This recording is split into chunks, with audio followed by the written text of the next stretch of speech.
Hello and welcome back to Metropole Grid. My name is Andre. I'm Patrick. Back to avenge his grandfather's memory. How's everyone doing? It's been a while. I am my own grandfather and my own grandson at once, and together we have fought back against the evil Andre Saito Kaiba. Welcome back. It's been a while. We've been on holiday. It's been, I think, 2 weeks. I had a holiday with Maddie. Pat, you weren't on holiday. You're just always generally Just trying to stay away from the stream. Don't want to let it go to my head. Trying not to let the celebrity lifestyle kind of influence me.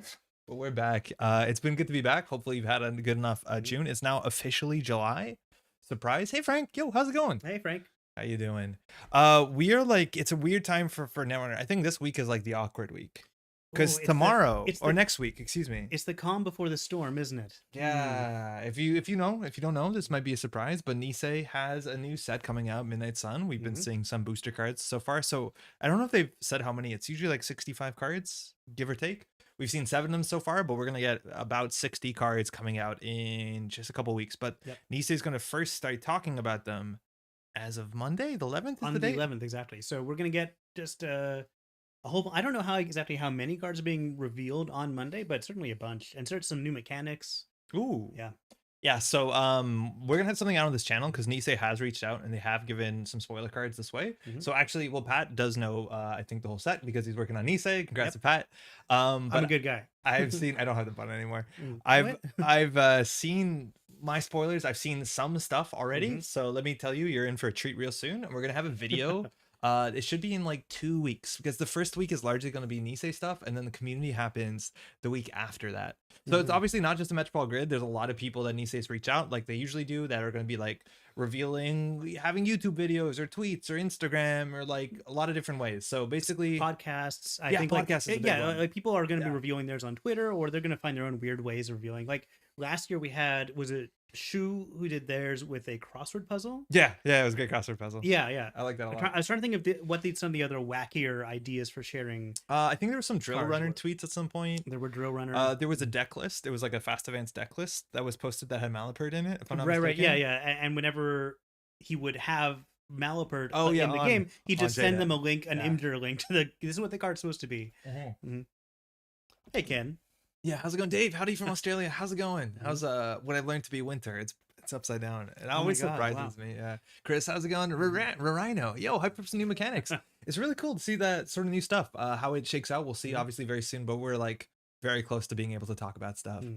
I love the carnivore puzzle. Did not play the card, Dave. Right, a jigsaw puzzle, right? It was a jigsaw puzzle online. Cool, I did do the whole thing. It did take a while. I think somebody posted it, and then we were trying to rush to beat it on our internal Slack, the Montreal Slack, and that's true. I did not get a good time.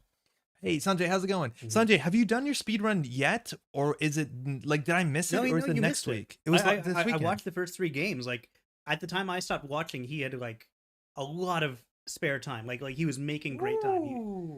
So I mean, I don't know why I'm the one talking about it. You can talk about it, Sanjay. Yeah, no, I haven't tuned into it. We were on holiday for a bit, but I know that Sanjay was doing a speed run through all the runners and all the IDs from. It's all the startup runners. All the startup. That was ones. The plan, right? Cool. So we'll see how that is. Sanjay, if I get a link, I'll put it in the show notes if you're watching on YouTube, so you can see it below. Without spoilers, the speedrun has not completed, but it has started. Okay, cool. Interesting. Okay, cool. All right, it's some spoilers. We'll see. That's really awesome.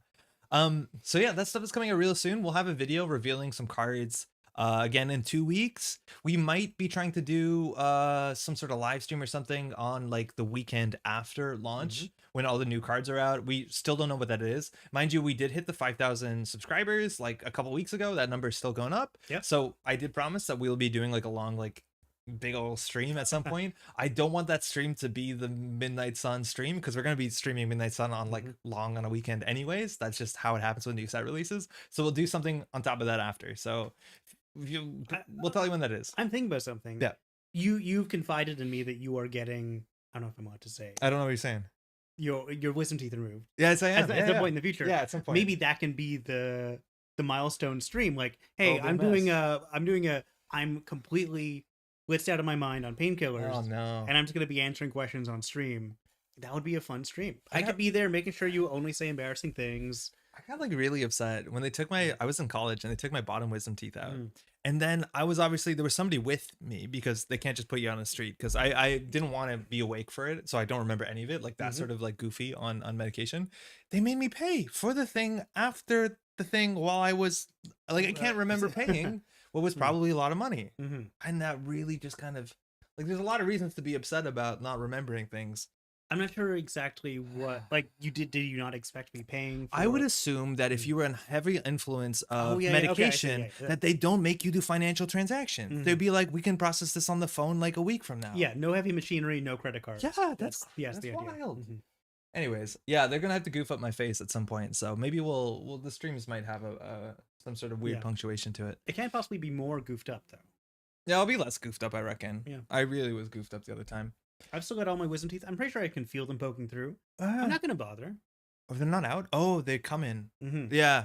I'm not gonna like, I might need them.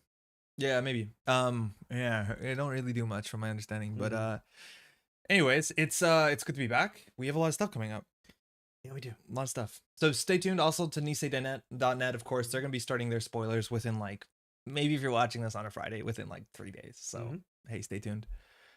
Otherwise, today we have a deck list of the week. The deck list of the week last week was actually quite interesting. I did see what it was. It was like a Polana. I think it was Punitive, some Spiky Ice, Opacatas. Like it was a fun kind of mid-range with a bit of kill Polana. And this is how to build a runner deck Akiko Nisei from DoomRat. And this is such a cool question. An Akiko deck. Yo, Solomir, how's it going? Akiko's not a runner you see very often. Her ability, just about any runner that has 12 influence has kind of not caught on. How many runners have we seen that have 12 influence?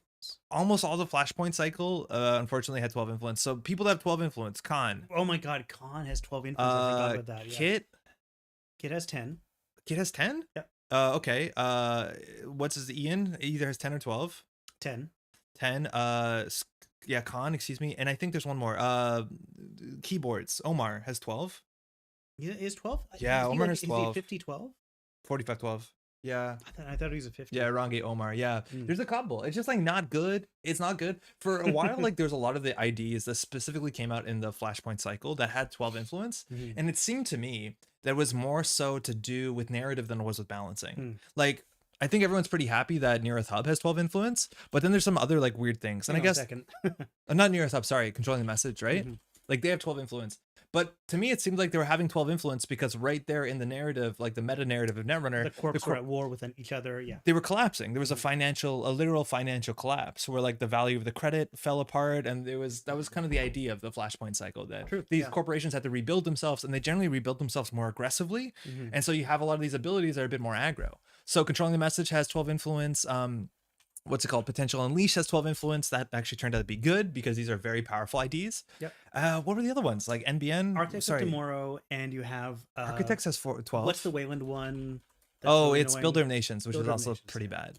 So just about all of these had 12 influence. None of these... Well, okay. 2 of these IDs actually did see a lot of play. On the runner, there's like very few runners that have less than 15 influence that saw a lot of play.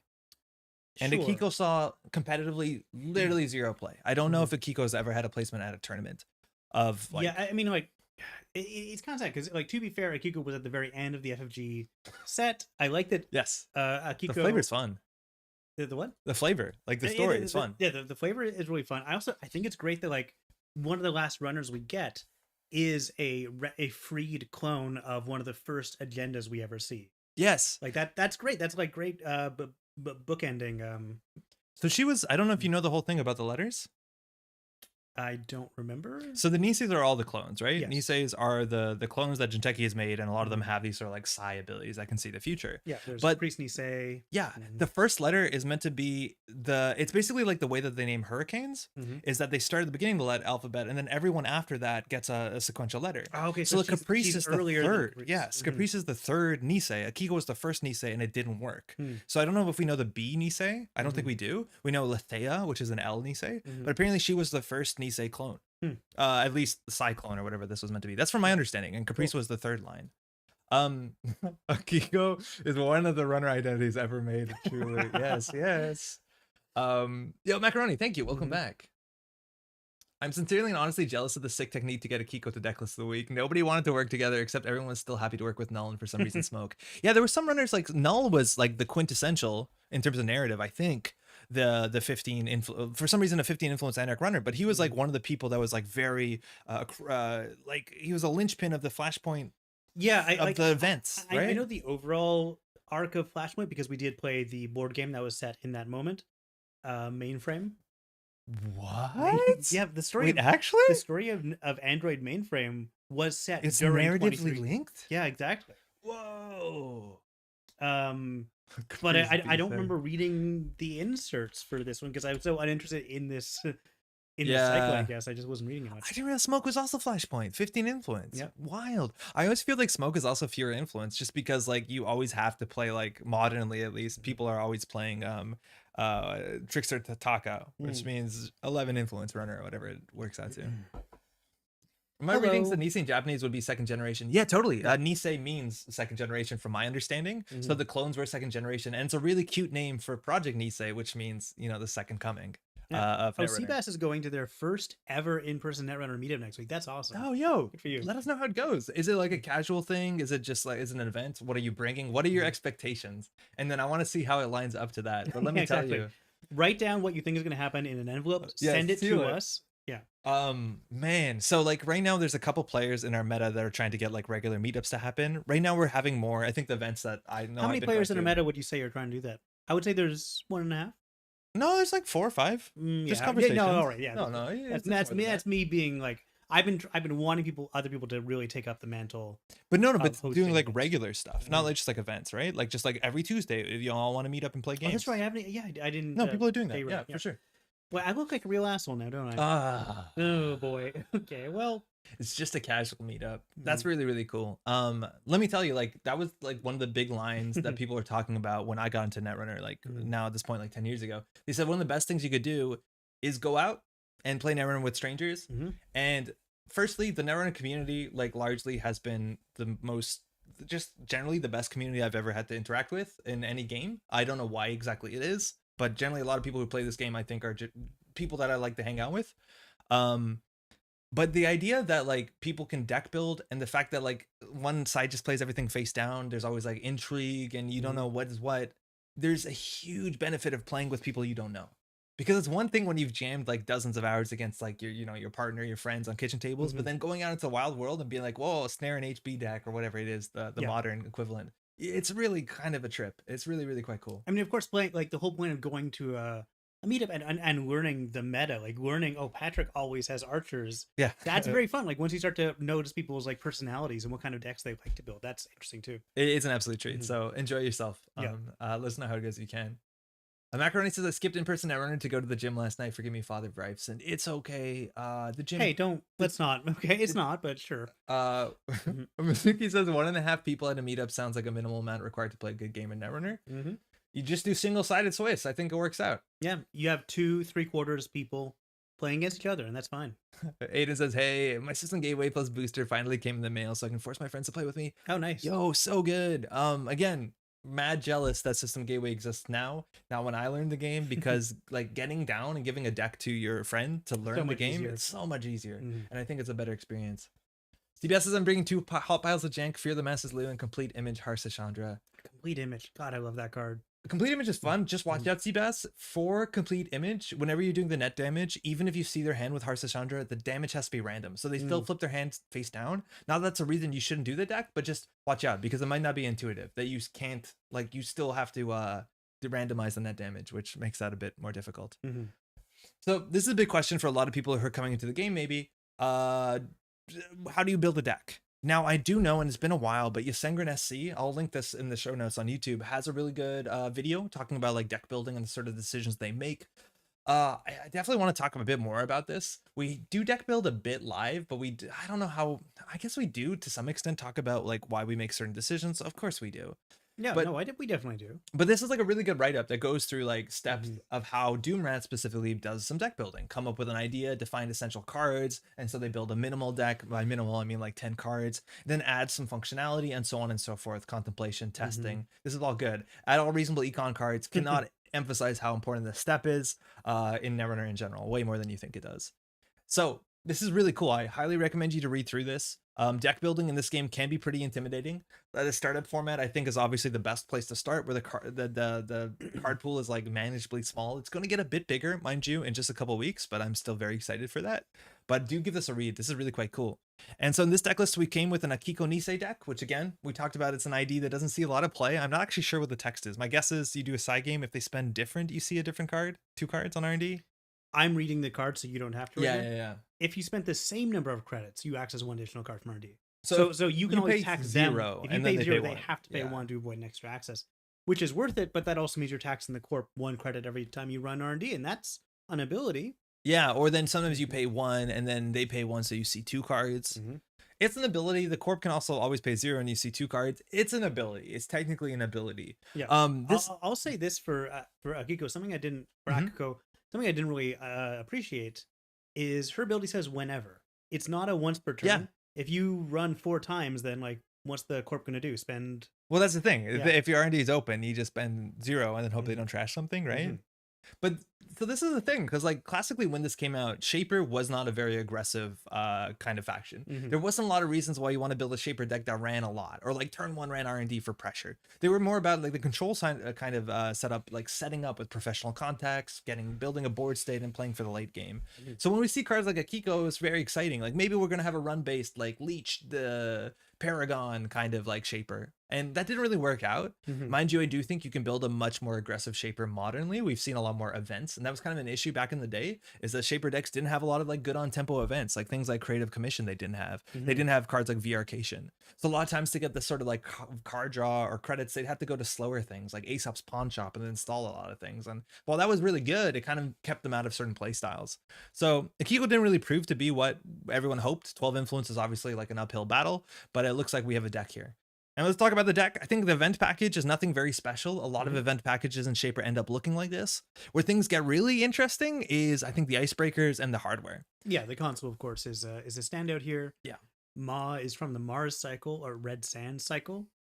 Yeah, and it's like they didn't go with the Mind's Eye, which is Akiko's typical console, but this one's like, yeah, but Ma's a good card, you know. Ma is a good card, unlike Mind's Eye. This water tastes terrible. It does, doesn't it? I've been sipping it. I didn't want to say. I'll fix that. That tastes real bad. Like, you brought this water to me, and I'm like, did you taste awful? Is this from the tap? I think it's the lead. Yeah, we have lead in our water. Wait, but you have a filter. It's not full. It takes so long to fill. Baza, how's it going? Tetsuto, Fear the Masses without Shadownet, bold. You can do it. It's how you have to do it. I've been feeling more aggressive since I started drinking this water, which is good because we're gonna play an aggressive Shaper deck. Yeah, enjoy the lead. Sanjay does. I love CPS that you're building around concepts that aren't going to work so much post rotation. That's a really big point too. Harashandra barely going to be functional after rotation. We are going to be playing some. That's the idea. Is after the deck list of the week and some news, we're going to be trying to play some of the cards from Mumbad, because Mumbad and Order and Chaos are going to be rotating out of the standard card pool in just. Is it on set release or is it at the end of the month? I don't know, but like within 2 weeks, maybe 3 weeks. It's on set release, I believe. Okay, so very soon. Either you semi jailbreak or Shaper mugged you as much as getting doofed. I don't know which is more shameful for the corp. A lot of corps can like just pay 1.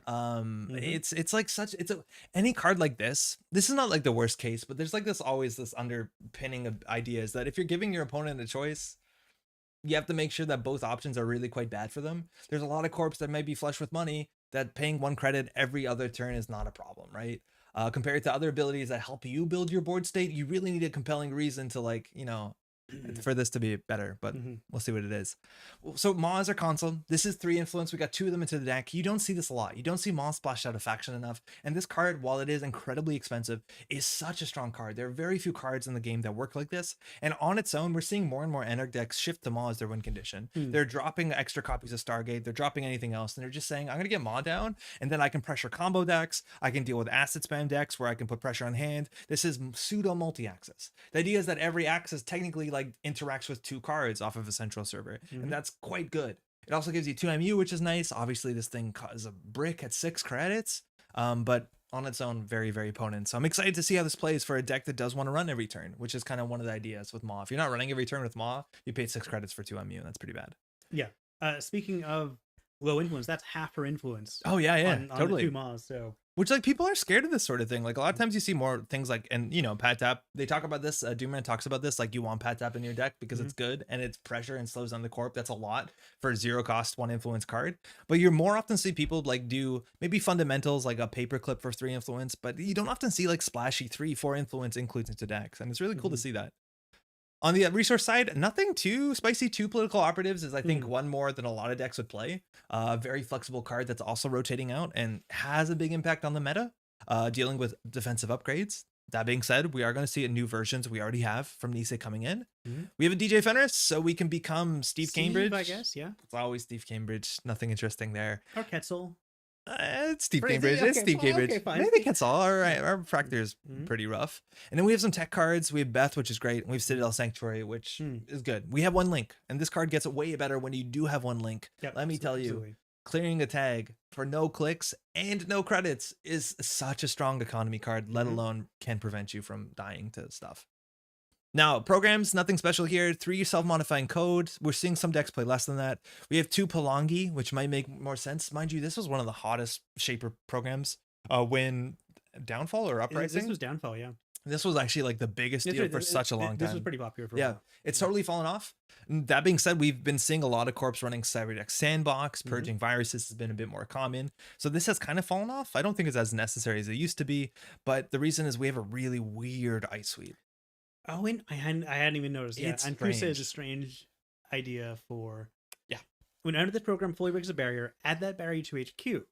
And it's got kind of an expensive interface ability. Like, that's way more expensive than you want it to be. Even when it starts at 0 strength. It starts at 0 strength and it costs 6. It's an all-around extremely expensive icebreaker. But if you have Maw, and these cards are going back into HQ, and then you're accessing cards, they're maybe trashing the barriers away, so you're not going to be using this that much. I would argue that might be anti-synergistic.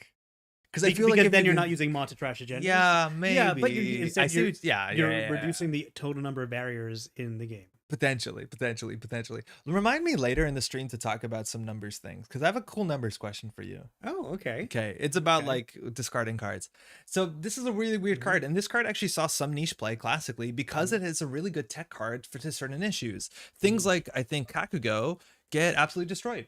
The idea is that if you break Kakugo, it returns to hand, and then you don't end up taking the net damage. Of course. And you only break this for, I think, 3 credits, which is not too bad. And then you're saying every time that they want it, they still have to install this, which usually costs always a click, but then at least maybe a credit. And you are coming out ahead of this. Yeah, you're usually coming ahead. Another really big target is border control. For sure. Which they have to pop immediately, because once you break this, it returns to sender for, again, I still think it's like 4 credits, which is a fair bit. But again, you generally don't want to reinstall and re-res this. But as soon as you get to like big things, like, oh my god, what does it cost to break a Chiashi? Like, okay, I have to pay 8 and you have to break 6, all of it, so right? You have to pay 14 credits to send this back to hand, which admittedly they trade. If they raised it for 12, like, that's, I don't know how this works out. Like, I don't know if our deck is going to have enough economy to do this, considering our economy. It does not have a lot of, like, we'll see. Well, no, it's got the Rozeki and the pad taps.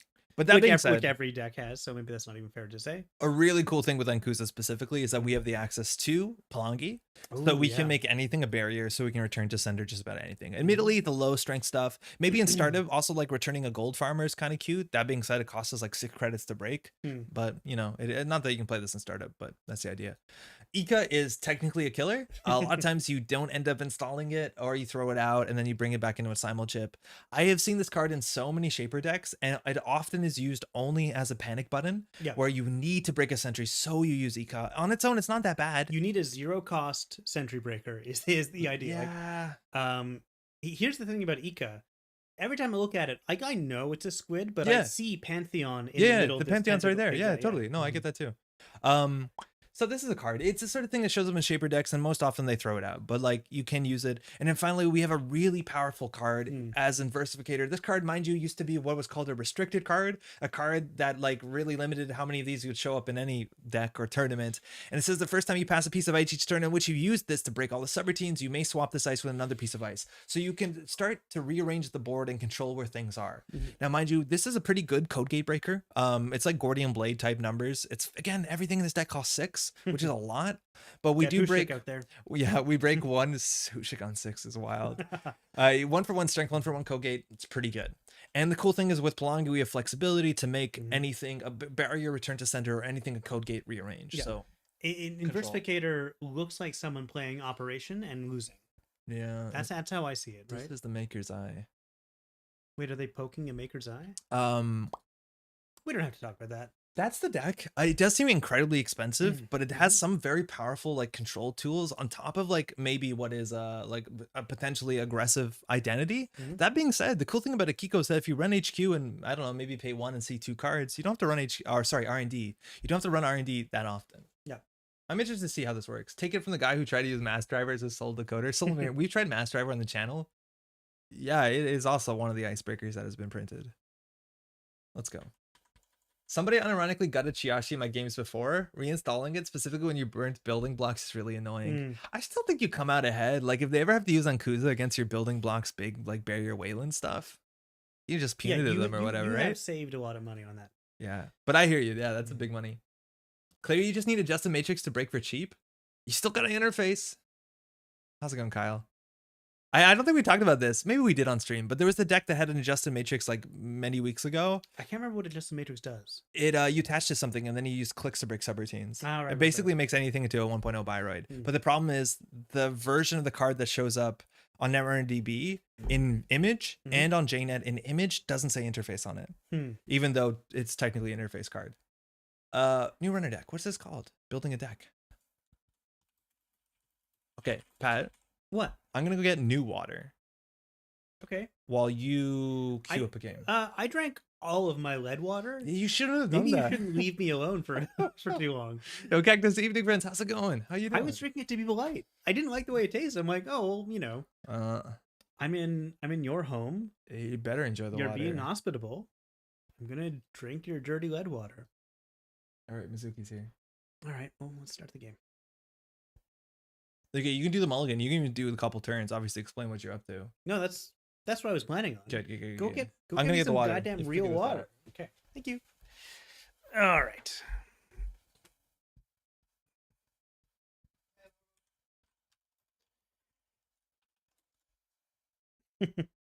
Mizuki says, "Hi, chat, everyone." All right, let's get this started. It says, "Oh, this isn't terrible. Like, we start with Mob, but obviously we won't be able to play it right away. Starting with Beth will be helpful because I'm sure these people will be... No, this is SSO. SSO is going to want us to rush, but I don't know how to rush SSO. I'm going to keep this. What's everybody been reading? He's coming back. Don't answer. Don't answer. Don't answer.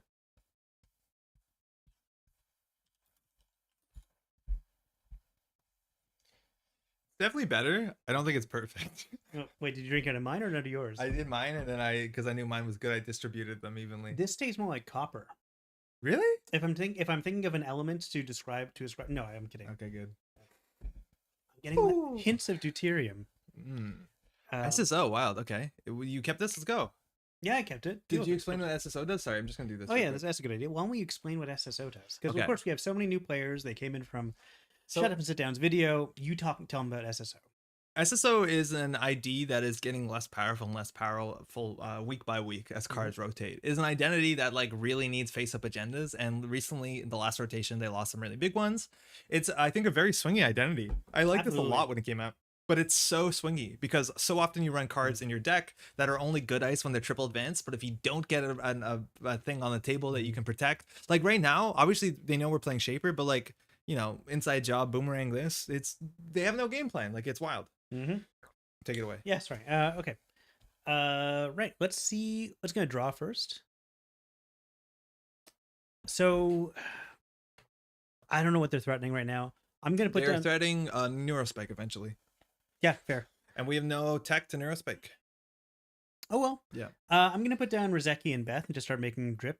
Sure, you have one more click though. Well, in that case, I'm not gonna put down that. I'm just gonna take credit here. Okay.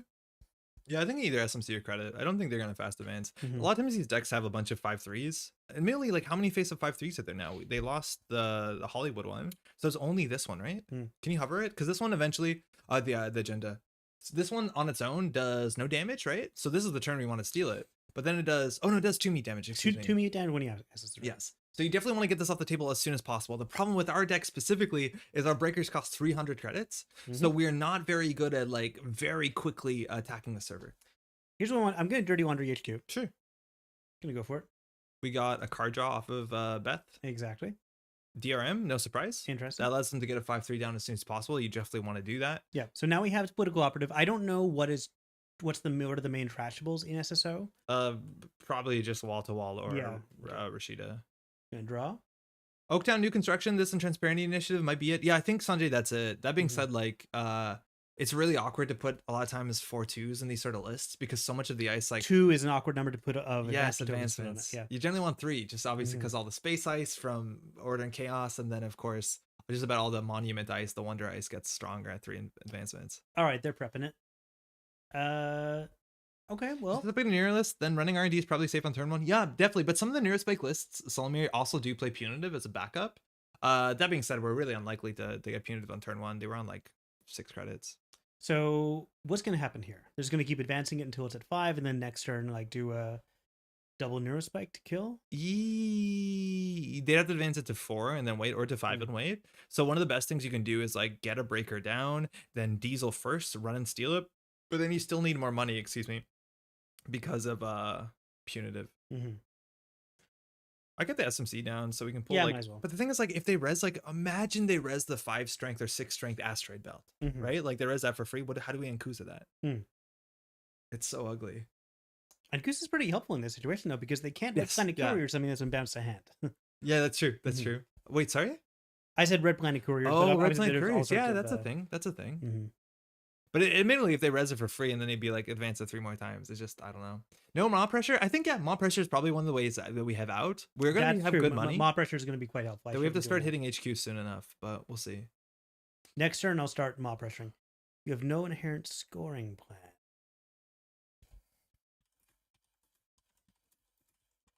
Oh, they're scoring out. So this easily could be a net deck list. This looks like there's a couple lists that are posted. So this definitely is, the fact that they scored that out is actually, I think, quite bad. Yeah, because it like that. It turns off their combo. It turns off their advancement engine. So now we definitely want to like maw down. You can diesel first to find like a dirty laundry to get more value out of it. Oh, that's good enough. Yeah, just start hitting. Is Red Planet banned? No, I think Masscoms got banned. I don't know if Red Planet got banned. Did Red Planet get banned too? No, government and Masscoms. That's it. So Maw basically says whenever we make a successful run, the first time each turn. Sorry, first time we make a successful run on not on archives and access a card that we don't trash, we have to randomly discard a card from HQ. Now the weird thing about how this works when you play in person, say you have 5 cards in HQ and you flip this one over and you see it's a digital rights management, then you have to put those 5 cards on the table with this DRM flipped and then roll a die and map it out. So there's a chance you actually flip the face up DRM that you know what it is, and then once that's done, the corp takes all their cards back, which is really wild. That doesn't usually work the way you think it does. Yeah, Takeover's banned and Masscoms is banned. I think we still have Red Planet. Yeah. Wait, a lot of banned cards going to be leaving with Order and Chaos and Mumbad, huh? Yeah, because I guess all the political stuff. All the political stuff. Well, no, only what's banned, Sensi and the HB one. Yeah. Oh no, the Wayland one's I think banned too. The Bankers Group. City Hall. Oh, City Hall is banned. Yeah, that's true. Bring a D10 and a D4 if you have one to help with HQ randomization. I almost always bring a D10 with HQ randomization, but for that, like a D6 and reroll every once in a while. Do you think it's time to go after this if one? They don't have a scoring plan, that means they they probably don't have 2 1s. They don't have Oaktown. I'm going with to go 14 after credits. HQ You first. could Put down this and run. Or you could just R&D. overclock it and hope that it's not a code gate. On code gates, it could only be like a wormhole, which would be fine. It wouldn't do anything. If it's a Hordem or Mouseless, it's pretty bad. The other thing, that this is now 4 meat damage when I access it. Yeah. Which right. puts us in an awkward position. Yeah. I'm not going to bother. But what I am going to do is run HQ. You should always draw first, right? Because you could draw Dirty Laundry. Well, okay. So this turn, what I want to do is run HQ and also run R&D and install Inversificator. You're going to run R&D? Yeah. If you hit like a Mouseless, you like are so ruined. A Hordem, you're so ruined. We've got Colossus, you're ruined. We've got 14 credits on the overclocks. I don't think the decoder's in your hand. I'm gonna play the decoder. Oh, you're playing it. Okay. You could steal that? Do you think, Janktivist, how's it going? But then you're dead to puny. Yeah, that's kind of the risk. Yeah. The thing is, like, they're gonna res the rights for 4 to 0 credits. We have to break it for 300 credits, and then we'll die to punitive, almost definitely. That does help with card draw and running. Yo, Janktivist, you saw the Arkham news? We're gonna talk a bit about it. It's really cool stuff. I'm not sure what to do here. I think if you're running HQ now, you do put down Steve. Yeah, true. Where's Steve? Oh, here, I can make this better. Okay, thank you. That's right. What Arkham news? They announced the new set. It's real good. Like officially announced with like an article and showing like card previews and IDs and stuff. Yeah, there you go. No surprise. So we need to keep our credits up. Diesel's really good. If they score this out, we don't have Claw in their deck, right? We don't have what? Claw. No, we don't have any influence for Claude. You saw it was dope? Yeah, perfect. Yeah, that was last week, I guess. Honest, like yeah, I'm not gonna run R&D right now. We don't have we do have the MU for this. This is a 1 MU card, huh? I think we're gonna have to play it. Play it now? Yeah. The only other way to play it is like to discard it and then simulchip it in for 3, which honestly this deck gets good value to simulchip if you don't want to pay 6. I've been playing more Tink. He's great, but I think he's tougher to pilot than Stanza. I find Tink actually pretty straightforward. This is too many bones. Who are too many bones? Yeah.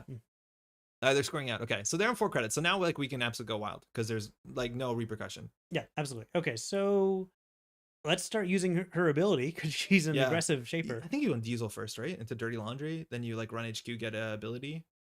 I feel like Diesel's kind of scary because I was hoping to self-modifying one of the Pelongis, although we have another one in there. Yeah, you can just play that Pelongi too. I think you want SMC for breakers because then you actually get your overclock credits. True. Are you getting a breaker out already? Oh, you're going R&D. Oh, okay. I thought you'd go HQ first for Steve because we can get a Dirty Laundry maybe for R&D. That's a good point, but I didn't. So yeah, here we are. They didn't res? Okay, so before we get there, I'm going to use the overclock credits. Yeah, probably should. Might as well. And doot. So Ankusa, probably Ankusa here. The only sentries that they're likely to play is Colossus. Yeah. So yeah, probably Ankusa. So you're going to pay 3 credits. Then we breach the now we're financially ruined. Okay, well, we pay 0. I'm gonna pay 0. See what happens. Dedication ceremony, no surprise. Neurospike, no surprise. And we, of course, trashed something else into archives. You want to get Steve every turn. Let's get Steve this turn. Yeah. I think you do Gamble Laundry. Give him a choice. I think you always get rid of the Dirty Laundry. Can you scroll the chat? It's sorry. Slowed down for some reason. No, it's all good. Yeah, there you go. That's the right pick. And we knew the DRM. Okay. Do they have hostile in this deck? You're sure they don't? If they don't have a scoring plan, some of these decks only run because it's 45, right? So some of them just so they have punitive neurospike all the time don't. The fact that we used our SMC was actually probably a mistake because now we're not threatening Clot, which is something they have to respect if they're trying to score out with a 2-1. But some of these lists actually have literally no scoring plan, so they only run 5-3s. Okay, so I'm just going to do that. I'm going to run the remote. Sure. We've never run this before, right? Nope. The Colossus will ruin us. Oh, they can't res the Colossus. Never mind. And what bull crap is this? Oh, of course. Yeah. Move the game. Probably shuffling a couple of those face down cards. Oh. Speaking of non-Netrunner card games, did you see the Keyforges have been sold to Ghost? Yeah, Game of Droids. I did. That's actually kind of really cool. That Christian V. Peterson is like a la carding back his own company. I think that's actually quite neat. We had a big conversation about Keyforge in our Slack this last week. They can't really afford anything. They're not raising anything. Like I was assuming these would all be really cheap. So we know there's a Hordem. Consulting Visit doesn't really do much. We did trash 1. They also did draw a bunch. Like I think you definitely run HQ because they just like did no, absolutely. Although we know some of what they have, but still, I guess gamble. Gamble cast is fine too. Because I think we'd rather get 5 credits for no clicks for 1 click than 4. But I don't know why I did that because I think the game I'd rather have burst money now. Well, we know they're not drawing a hostile anytime soon unless it's in hand right now. Well, they have DRM, but yes, we're running. No, they can't DRM. Yeah, they can have that. Yeah, I don't think that's. Yeah, that's actually a bad one too because if they put it on HQ and we run HQ and then you steal from hand and then access that, the Chrism triggers Maw. The thing is like it turns on DRM. Yeah, but DRM says they can't score the agenda, so you can't DRM for hostile in any sort of like meaningful way. So who was in our Slack? Someone was like they do like Keyforge every Tuesday at Shea Geeks. Yeah, I was kind of tempted when I heard that. Honestly, like I maybe want to go one of these days. No, he invited me over to play some Keyforge because he was like, he's a big ambassador for Keyforge, and I was a bit more pessimistic about it. So even though you've played it a lot. Yeah, I have a bunch of Keyforge decks, but like I would not play. Like I don't like Keyforge. Like competitively, if the thing of Keyforge is chasing the best deck, no, 0%. But Keyforge is like a board game where we have like 12 decks that we got for like $7. Yeah, it's fun. Yeah, the chain mechanic I think is really fun too. That's I don't know, like it makes sense to me, but that just drawing class. to me. Oh, is that what the chain does? Yeah, for every chain you you're have, right, you yeah, just draw fewer cards. Like that just feels. I don't know. That doesn't feel good. Mm-hmm. All right, so they probably have a Hortem on HQ. Making them pay 4 credits for a Hortem would be sick. At 4 credits, it's Hortem or Mouseless or Misfingo maybe. Let's make them pay 4 credits for it. Yeah, a cat would be a bit annoying. But then we return to sender. Oh yeah, This game just turned into a nightmare. What happened? There's 6 cards in archives. We still have to watch out for punitive, but the credit differentials make that a bit easy. Yeah, they've been discarding their own cards, not just Maw. Here you see how easy it is, like how much value Steve is. Like you do gamble Diesel, unfortunately. You overclock R&D, use the overclock credits to pay a Kiko game.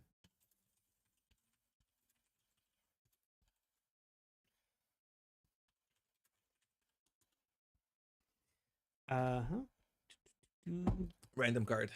We can run R&D and check it. Yeah. We still want to make sure we don't get punitive for stealing 6 points, but a credit differential is pretty good. We just have to watch out for like too big to fail. Yeah, sure. That's the one scary one. And we have a link. I don't get. Was that a pun? Did I miss it? Not really. It wasn't a very interesting pun. Yeah, let's drop this Zeki. Ooh, what's Belangi? Think the Belangi. Oh yeah. But we don't have What do they have a Colossus? No, right? no, you're right. You're right. Like that was money. That's okay. That's fine. We can run again. We want to draw into the sample chip, but yeah, we can run again. What was the other card? It was a hedge fund. Yeah. Okay. Cool. Okay. I guess actually I'll play. Don't need to play the other Zeki. Oh yeah, the Verseki, right? I didn't notice that. Do we run archives? Like I think we're so far ahead of the punitive game. Like I'm not worried about that. We'll see what they throw out. We're gonna see like a Crisium. We're gonna see like a DRMs. Can you open archives? So they threw out the Neurospike because at this point not gonna happen. off. They threw out a Malapur, which is the card you get Neurospike with. You want to hover over these so people can see. Okay, and they throw out 2 Kogates, which is a Hortem and a Mouseless, which I think are actually pretty good ice for them right now. And now if they don't stick an agenda to the table, they're gonna have to like pay real credits to res any of the space ice. All the other ice is gonna be pretty rough. So we're gonna see what happens here. Okay, you got it. Yeah, we should end the turn, I reckon. It really wasn't a pun though. What did I make a pun back? I don't know. Oh man, this is so bad. Usually, all right. So they just hedge funded in. So they have 9 credits. So they're gonna start to res things. So okay, now at this point, it's nice to have the what's it called? The Rozeki. Not Rozeki, sorry, the bug Pelangi. Oh yeah, hedge funds instead of I guess so, because we cared about punitive. Okay. Let's go R&D. Sure. Go R&D. That's what the game is for Akako. So we don't know the top of the deck. Here they're considering still not resing. Why do they not res here? Here I think they can pay a credit. Oh, apparently Akiko goofs up the scroll. Oh, is that what's happening? Like okay. So you got border control, another Neurospike, I think I saw. Yeah. And of course, we trash another thing with Maw.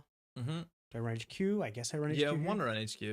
They iced it up. I think they're gonna have to spend 4 on this. You want to scroll this down? You have to keep. Maybe it's a Misfingo. Yeah, maybe they just don't want to do barriers. That's a Hortem. There's the Hortem. We break that for like 3-4 credits. Yeah, let's do it. We don't want to give them money. Yeah, swap Hortem. Put on the remote. Yeah. You have to hit yes. Yeah. Let's see if we regret this. We can always swap it back later. Will we regret this? So you have 2 econ cards. Honestly, Dirty Laundry Overclock might be fine because it's a free run. True. Yeah, maybe it's a Misfingo. Seeing a lot of DRMs. I guess we'll just use this. I said I'll just get Leg Spike. I don't know. I mean, like, do we think it's going to last long enough to bother with the daily cast? I don't think so.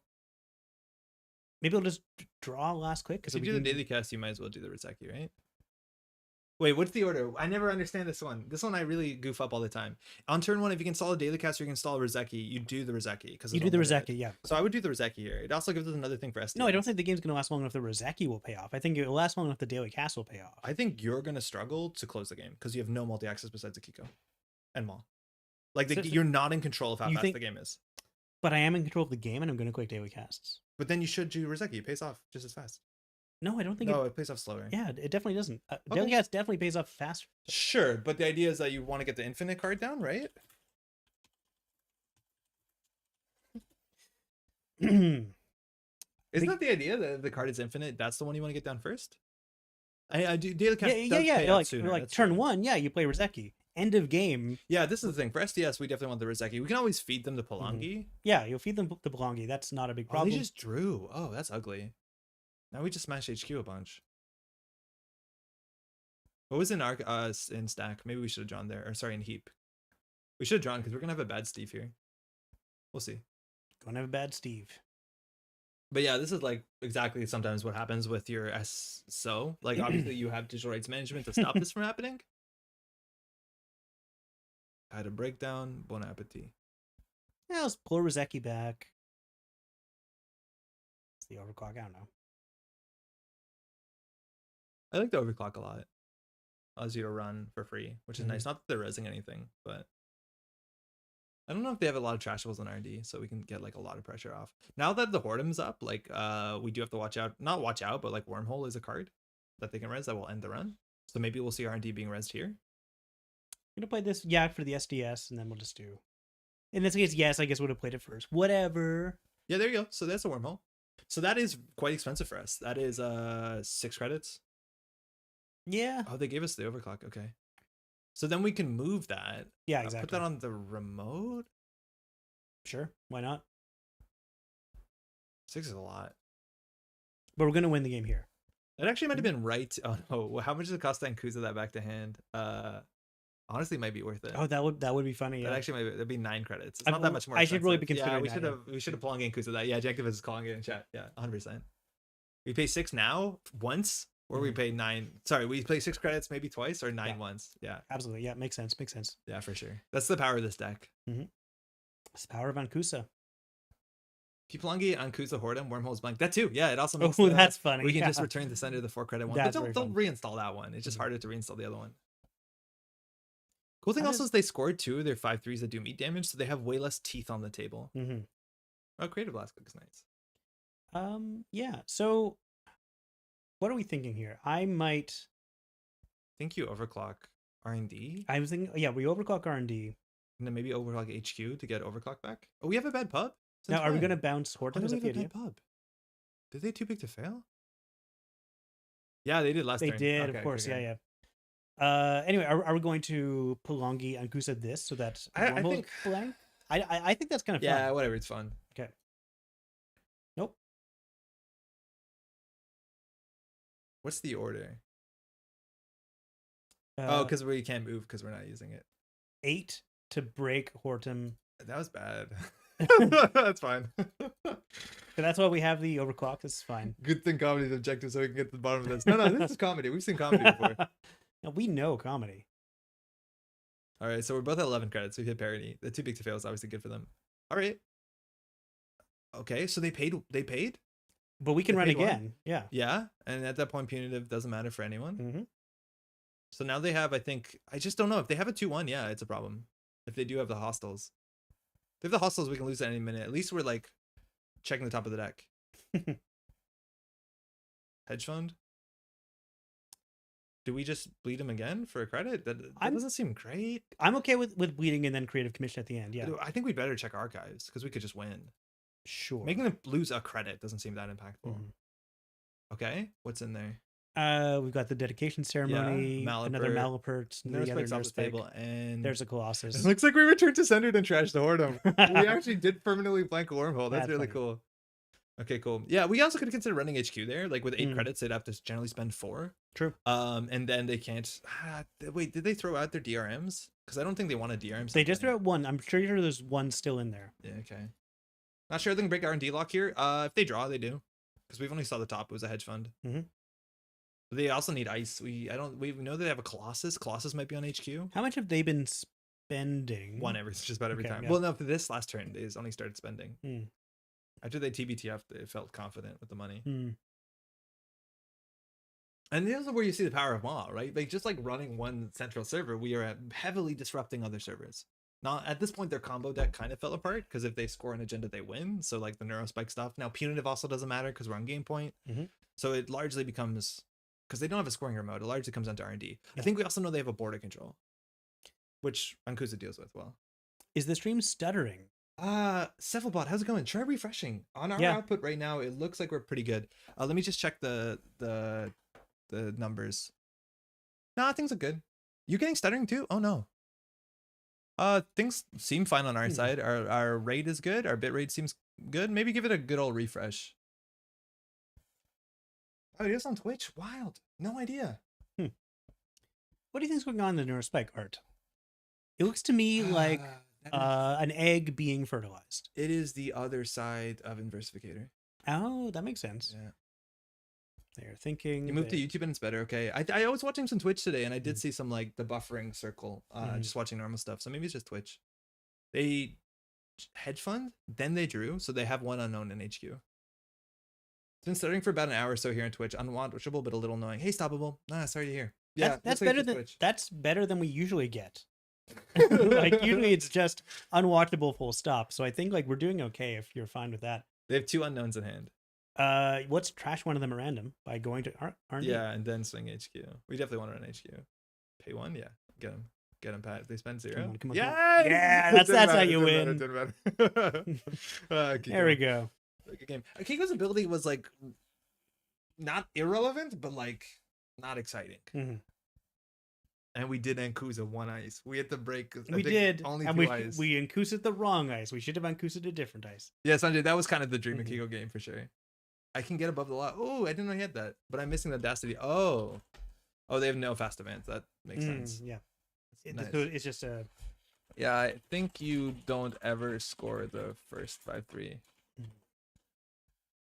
Just keep advancing it, and we can't interact with it, and we lose. Yeah, you 100% don't score the first agenda, because once you have enough advancements on this, that's it, right? Like we can never take 10 meat damage in a turn and then deal with punitive. Like it's very unrealistic. So the best recourse we have is put down Maw and try to trash the Neuro Spikes, because as soon as they have 2 Neuro Spikes, they just score the agenda, and then do 6 net damage to us, which our deck has no way of interacting with. So you definitely don't. You have the FA? Oh, they're drawing for the Audacity. No, that's fair. If we kept the, I don't know if they, yeah, they have to figure out whether we have Clot or not. Maybe it's easier to know. Pain is that cannot find the tool to get the second win. Oh yeah, they have 18 cards left. Cool. Do you want to say GG? I said GG. Oh, okay. Well, that's now you say well, thanks for the game. Yeah.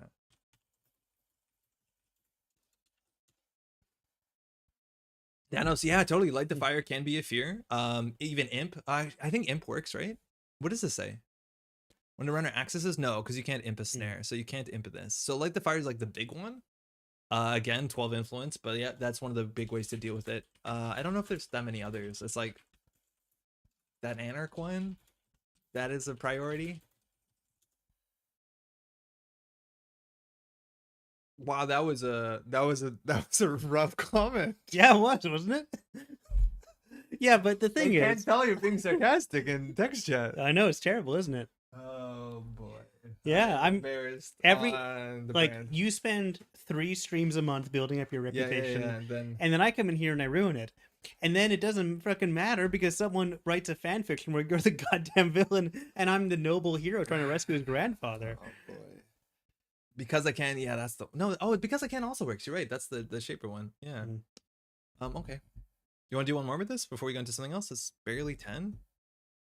No, let's go into other stuff. Wait, yeah, let's do other stuff. We've got stuff to talk about. We have some stuff to talk about. Firstly, some news. We're gonna go run through some news. We've been away for a couple weeks. Nisei has some news. Again, you find this stuff on Nisei.net. I guess the villain was Andre all along. Okay, what was the Nisei news since? Firstly, the tickets are now available for Worlds. This is like a new thing, right? No, this is old. Yeah, that's from the 17th. So you would have talked about this. Let's not do that. I have my ticket, by the way. No, I haven't got mine yet. I have to not get that. figured out a hotel room. I might get my hotel room by myself because I don't know. I just need You're to worth sleep. it. Yeah. I need to sleep better. What else? Revising startup. This is a big thing. So classically, this is Mizuki. Good game. Pat wrote the shitty comment at the end. It wasn't me. I promise you. So classically, when it came to startup, Mizuki, good game. Startup was the format that a lot of players are playing right now who are getting into Netrunner. It's basically the majority of everything Nisei had themselves have printed, barring the Magnum Opus reprint cards, which are really frustrating at this part because it makes that sentence that much more complicated. But the idea was that when Midnight Sun comes out on the 22nd, classically what Nisei said is that the startup format would only be the last Nisei set that they released on top of System Update and System Gateway, right? So basically, once Borealis, the first part, Midnight Sun, came out, which would be 65 cards, the 137 cards of Ashes would rotate out of startup. So the StarMet format actually shrinks considerably. It loses 60 cards. They have basically just announced that they're reversing that decision. So when Midnight Sun comes out, we will still have the whole Ashes cycle to be within the startup format until the entirety of Midnight Sun comes out, if I'm not mistaken, in which then all of Ashes will rotate out. So basically the biggest card pool startup we'll ever have will begin on the 22nd, which will be, I think it's like 320 cards. Which again is still way smaller than the standard format, Yeah. but maybe for some people it's intimidatingly big. It's certainly approaching intimidation, but at least like a lot of people who've been playing the game, they already know that like Ashes quite well at this point. Yeah. We do have new people coming in who have just like they saw the like my thing is they saw the shut up and sit down video and they're like, oh, I want everything. I'll buy this startup bundle. Yeah, which makes sense. And then like, oh, but really you're saying unfortunate that a month later half my cards are bad. So yeah, this is a way to like keep those cards valid. You just spent this big chunk of money, but it's still totally worthwhile. And I wonder if that decision happened as a response to Shut Up and Sit Down, because we see so many people right now, like even in chat, saying like, "Oh, my Ashes cards, my System Gateway cards, or I guess the Ashes cards just came in the mail," and then saying like, "Oh, those are not even legal for the one format." That's like very approachable. Is unfortunate. Yeah, I don't know about that, but my thinking is like, I'm kind of looking forward to Ashes rotating out of some format. Like it's getting kind of stale at this point, I think. Yeah, I think I would be excited, but I'm worried the card pool will be too small. Card pool would be quite small, but I look forward to the challenge of finding interesting decks in that. And I also think Midnight Sun is going to change things up. Sure. No matter what, like whether Ashes is in there or not, people are going to be mostly playing Midnight Sun stuff. Yeah, for sure. That's true. Anyway. Macaroni said, and Sanjay said it too. Yeah, actually that came out today, that I think his name is Go on. Takahashi. He was the creator of Yu-Gi-Oh, the manga, the original like Yu-Gi-Oh, which I believe was a manga, was found. He passed away. He was found dead. He was like 60 years old, if I'm not mistaken. Yeah, fairly young. Just today, or technically yesterday. So which he made the manga, but he also had some say in the creation of the card game as well. And the card game did not actually appear until like 3 years after the anime premiered. I think like people were just clamoring for it. Why is there an anime of this card game? Kazuki Takahashi. Thank you, Macaroni. Kazuki Takahashi. Yeah, I think he was working on another card game called, it had like a generic fantasy name, and then I think it became or was heavily inspired by Yu-Gi-Oh, or showed up in the manga or something. Real talk though, like I didn't actually know it was a manga. That shouldn't surprise me, but like I grew up playing Yu-Gi-Oh since I was like we played Yu-Gi-Oh for years, since I was like 12. It was like the first card game, that's sort of like collectible card game where you sit down 1v1 and play cards. Like we played traditional card games, so like it had a huge impact on me. So like that is, it's obviously a bit of a sad day. There's a lot of people that impacted. I have no doubt. So hey, I hope him and his family and all that are doing okay. Kind of with historical mass, is not a great story for sure. Anywho, bless you, Maddie. Rotation is not gonna happen in startup, which is cool for some reasons, less cool for other people. Some people, it's not gonna happen this time. No, it'll happen. It still happened in the future, but like for now, we're not gonna remove people's cards. But I still want startup to be like a very small format. I want it to be like super accessible, both monetarily and just brain power wise. Oh, like, sure. It's not fun to try to increasingly keep that many cards in your head. I'm just like, the worry that I have when I heard the number of how many cards existed in the format if Ashes left and only Midnight Sun came in, it's like there's like everyone has like their perfect idea of how big a format should be in terms of card pool, because some people think like if you have less cards, you kind of mentioned this sort of thinking, if you have less cards, people will be more like creative and they have to figure out how to make decks. But I think it's actually the opposite, that more often than not, if the card pool is smaller, you just hit homogeneity. Like if there's only one Anarch that is like tournament viable, like enjoy your one Anarch format. So to some ways, I'm excited that there's probably going to be more than one Anarch, you know? Yeah. But yeah, it's a mixed bag. It's not going to please everyone, but I think at least it means if you picked up Ashes recently, investment good. Even if you never play startup though, what does it matter? Hey, I didn't realize you were back already talking about new startup. Yeah, Andrew, how's it going? Yeah, totally. Basically the idea that Ashes is going to stay in rotation for a bit longer. How does startup work? How's it going, Felipe? I'm a new player and I'm a bit lost. Okay, Felipe, a couple things we can do. Firstly, on Nisei.net, or maybe Felipe, there's different ways to pronounce that. Maybe we'll get one of them. There's basically different formats, and formats matter for only organized play. Whatever you do on your kitchen tables with your friends in the privacy of your home, in the public of the whatever, you can do whatever you want. Like there's no rules. But a lot of organized play will play a different format that basically says you can only play with these cards just to make sure everyone's on the same page. If you go to players on Nisei.net and go to supported formats, it'll tell you what each format it is that cards contain. Startup is the most approachable format. It is basically all the cards that Nisei has printed, barring like 7 cards that they reprinted that FFG made specifically. So the startup legal sets are these. System gateway. I have a graphic actually, but it's not entirely accurate. Let me see if we have it. Uh,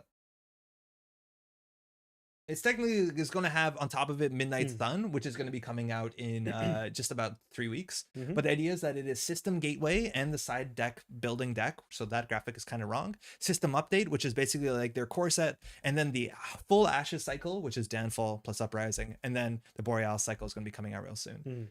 So that's it. It's basically all the stuff that Nisei has made largely originally.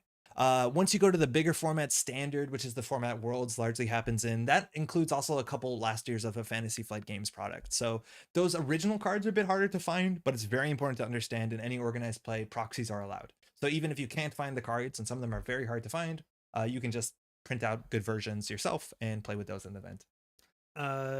So Philip is asking, does it rotate? It will. Yes, it will, but it's not right now. Like right now, everything Nisei has released, except for one small thing, is legal in startup. So basically, Borealis Cycle, where is it? Borealis Cycle here is going to come into 2 parts. Just the way the Ashes came into 2 parts. The first part was Uprising, which was 65 cards. And then there was Downfall, which was 65 cards. That exact same thing is going to happen to Borealis. So Midnight Sun comes out in a couple of weeks, which will be 65 cards. And maybe even later this year, it kind of sounds like in some communication. They've said like this year sometime. The second part, I think, is called Parhelion. That's 65 more cards. So when all of Borealis comes out, so Midnight Sun and the next set, which maybe comes out later this year, at that point, Ashes in its entirety will leave startup. So the set rotations will happen basically every time Nisei releases a full set. So startup will always remain about the same, approximately 300 cards, unless they do something. So yeah, and as Andrew's saying, like look up the green level clearance Discord server. That's what GLC stands for. If you type in GLC, it's hard to find. But if you look up green level clearance, I think that's how you find the Discord server. Yep. Yeah.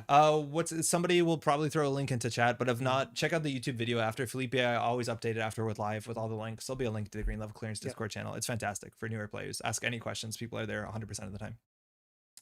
Okay, so news. That's happening. I'm interested to hear what people think, because I know we had a big discussion within our like little Discord server, Slack server. Some people were like really for it. Some people were against it. Yeah. Cephalopod, we're so close. We're like 3 days away, man. But I hear you. I'm totally with you. In fact, we have spoilers that I can't talk about until like a couple of weeks. So. I'm like now that I'm in Nisei, I can say it feels like it might be worse for me because like I've seen these cards, but I've not been allowed to talk about them with Andre, with anyone who plays Netrunner. I've seen these and I'm like, I need to discuss this. Like it burns me. It pains me that I cannot tell you about this card. Yeah. Oh man. Yo, I didn't know about this. Sengen wrote this. Basically, some changes to organized play policies. Dice are illegal again for representing credits in all tournament play. That was a huge discussion many years ago. People were very annoyed that dice were taken away, right? But some people were very annoyed that dice were legal in the first place. Like it was I certainly don't like looking at dice. Yo, Dark Ray, thank you. Yeah, I don't like dice. I think you can knock them over. You can goof up board state. Removal of head-to-head as a tiebreaker. I don't know what that is. Apparently, neither did Desengrin. I don't even know what that is. Additional format outlines are running sanctioned asynchronous events. Interesting. Moved Amalfi Swiss and single-side Swiss to an appendix as optional structures for casual level events. That is a huge line for Desengrin, who's been one of the key pushers behind single-sided Swiss as an official tournament level, like official tournament format. So the fact that that's now attached. Right. Yeah, now that's now attached. It's not like it's not reducing the importance of those. It's just saying these are now part of the officially or optional structures for these events. That's really cool. Sengrin's been running a lot of tournaments in single-sided Swiss. I think it's a very interesting format.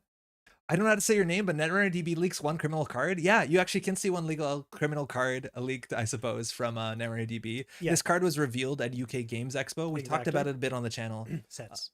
Sets, yeah. It's Midnight Sun? It's just one card. It's just one card. We got pinhole threading.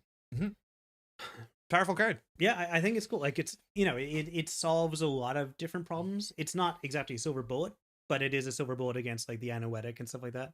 But it's just a useful card. Like this will be useful to like sneaking your way into something. Yeah, it's more flexible than silver bullet, but it does do exactly what like a political operative does. And I think in some ways it's even more powerful because you can use it more proactively. There was discussion on Reddit about this card. Someone asking what Nenechigim. I'm gonna look it up. Nenechigim, yeah. Okay, thank you. Yeah. What that word means, and I think I responded saying it is like an affectionate term for a grandmother. Like Nena is kind of, it shows up in a lot of languages across Europe. Like it is kind of a motherly or grandmotherly woman nickname, I guess, and then the other part is kind of like an affectionate addition to it. Yeah, which shows up a lot in European Exactly. languages, like the suffix of cuteness or suffix of endearment. Yeah. The language that this comes from, I think It's Turkish. It's Turkish, which Yeah. I think maybe a bit of spoilers, maybe it tells you a bit about some of the stuff you're going to see in the set. I wish I knew what you were talking about, but I cannot speak about this. So if anyone from Nice is watching, I'm going to strangle him right now. If you signal me, I will be activated and I will kill him. Grandmother would be proud. Yes, for the low price. Mm-hmm. Discussion Reddit about is quite nice. Lovely. Love a good lore thread. Yeah, for sure. Someone who's Turkish actually did show up and confirm. And yeah, that was super cool. And I should have waited for someone who was Turkish to show up, but I was like, no, I'm a lore guy now. I don't think we have much else news on the Nisei side. Marketing, they're recruiting a marketing team member. Again, Nisei is definitely looking for people to help out. It's a bit of work. It's a lot of work. I don't know. If you want to get involved, these are the skill sets they're looking for. Even if you don't fall perfectly into this category, reach out to Nisei anyways. And Nisei will, I have no doubt, see if you can help out in some way. It's a volunteer organization. There's a lot of stuff that needs to get done. It takes a village to raise a card. It is entirely volunteer. It's entirely like, but like I started working with them about a month and 2 weeks ago. And it, like, you aren't paid in cash, but you're paid in like energy and enthusiasm and positivity, and that is frankly worthwhile to me as someone who is like naturally very pessimistic and dour. I just like, I kind of feed off of them like a bit of a psychic vampire. And so far, no one from Nisei has like staked me, so I think I'm fine. They actually already hired one. Okay, fantastic. But their additional position, amazing. Yo, Spray, how's it going? Been watching your 2015 and 2016 game coverage. It's been great. A lot of cool decks in your meta at the time. Hearing young Andre and Pat commentating as well. Yo, Spray, I'm glad that stuff exists. Some of that stuff I think actually turned out quite good. There's a lot of stuff from back in the days that I'm embarrassed to watch because I'm a young boy and I don't like it. Likewise. But I'm glad it's around to some extent, as much as I might delete it in a fit of panic at some point. Yeah, Cormac Roney brings up something interesting. I don't actually know if we can go back to that other page. Oh yeah. They mentioned like experience with crowdfunding platforms. I don't like. I'm not at all part of the marketing part of Nisei, so that's completely new to me. I don't know what that means. Are they referring to their Patreon? Are they going to like expand the Patreon? I think it's a balance thing. Yeah. Oh, that's true. Yeah. Yeah, like, I think it's usually balance. Have you? Yeah, like you have to have experience with this, which means should have cost one.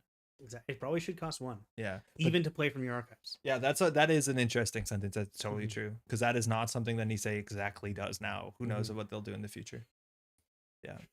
Arg! Finally able to catch you live. Just wanted to say thanks for streams. Our pleasure. I've only gone to Netrunner the last year or so on this channel. Oh, nice. It's so much approachable. I'm so glad to hear that. Yeah. Awesome. It's really nice. Thanks for the kind words. We definitely want to keep making things as approachable as possible. So please ask questions, comments, all that stuff. There's all the video system series. Oh, don't talk about Vocal Fry. Wait, really? Do not bring up Vocal Fry. Come on. Don't even know. It's 2022. People don't have to talk about Vocal Fry. I don't know if that was something I realized. That's wild. Okay. Real quick off-topic news. Arkham Horror announced their next set. This is just really exciting because Arkham Horror news hasn't really happened in a while between. This looks really exciting. New characters and a new keyword. Eric described this in our Arkham group as Gloomhaven meets Arkham Horror, and I think that's so on brand. Yeah, and I think that's pretty cool. Like summons, upgrading cards. When someone says that, I'm like, oh yes. Yeah. Like taking the good narrative structure of Arkham and attaching it to the fun combat of Gloomhaven. Yeah, no, this is great. Check this out if you don't know about this, but this looks absolutely awesome. And on top of that, I didn't know this till today, apparently 2 hours ago, but MJ, she posted a bunch of like, it looks like excerpts from the rule books to explain more in depth how these mechanics work. This is a total surprise to me, but this I need to read through because there's a lot of like text that goes around with this like very powerful keyword. So would a Kickstarter for new Nisei sets be viable? Macaroni, I have no doubt they would definitely raise good money. I have also no doubt though that Nisei does need to be a bit careful about how brazen they are about how much money they're raising publicly. Probably, yeah. Just because like I don't know, I'm not a lawyer. But I have no doubt that some things that Nisei do are like, gray market or something. I would say this, and of course, even though I'm affiliated with Nisei, what I'm about to say is not at all to do with Nisei. Yeah. But like when I look at Kickstarter, sometimes Kickstarter isn't just for funding; it's as much a marketing. Oh, it's way more marketing. Like if you put something on Kickstarter, suddenly it has a massive reach. And so if like Nisei put one of their sets on Kickstarter, that would bring the game to a huge audience. But of course, like you said, it's very risky. to announce to the world so loudly like that, yes, we make Netrunner. Yeah, we make money off Netrunner. Not that Nisei makes money, they're exactly. non-profit, but then you see a number. And then on top of that, like, yeah, again, with the marketing thing, that's one of the big things is if you see like, wow, wait, 7,000 people back this game, I'm going to back this game because then I'll have friends that play the game or whatever. But then you never have friends. Yeah, you never. I'm still waiting on like 12 crowdfunding campaign board games to arrive. Did you still get Blood on the Clock Tower yet? Is that a thing? Because it's in stores, I think. It's on the fucking boat, and I'm getting to. I think there are people in Canada who have had it, who own a copy, who have a copy now. Fantastic. Corp wins, Andrew. Yeah, Kickstarter hard news boom. Yeah, it's weird. I don't really know much about that side, but I have no doubt Nisei like chooses what fights they want to fight. The Drip of Arkham content on here is eventually going to get me to buy in. It's really quite good, Andrew. It really is. And it's a good time to get back into it. Revised course and all that. I won't go further. Hey, Andre and Pat, good to see y'all live. Also, thank you, Andre, for playing the Jinteki PE deck last week. It's my favorite corp archetype. I was so excited to play that, Rockman. I'm glad you liked it because it's such a fun archetype that like doesn't, from what I've seen, get a lot of like table play maybe in startup, but it's like such an archetype that's been integral to Netrunner since 2012. And like people just aren't doing it because PE is banned in standard. And I don't know, people play like game net and startup or whatever. Yep. So I'm glad you like it. If Nisei did it and made money, maybe other groups would do the same. It could get weird. Could professional game designers get in on making Nisei compatible cards? Well, that's the problem. It's like at some point laws, like people who can, it doesn't even matter if like, this is the issue when it comes to litigation. It doesn't matter who's correct. It largely matters, at least to a point, who has more money. Because you could still be in the wrong, but if you don't have enough money to prove that, you're going to fold. Like, you don't want to do that.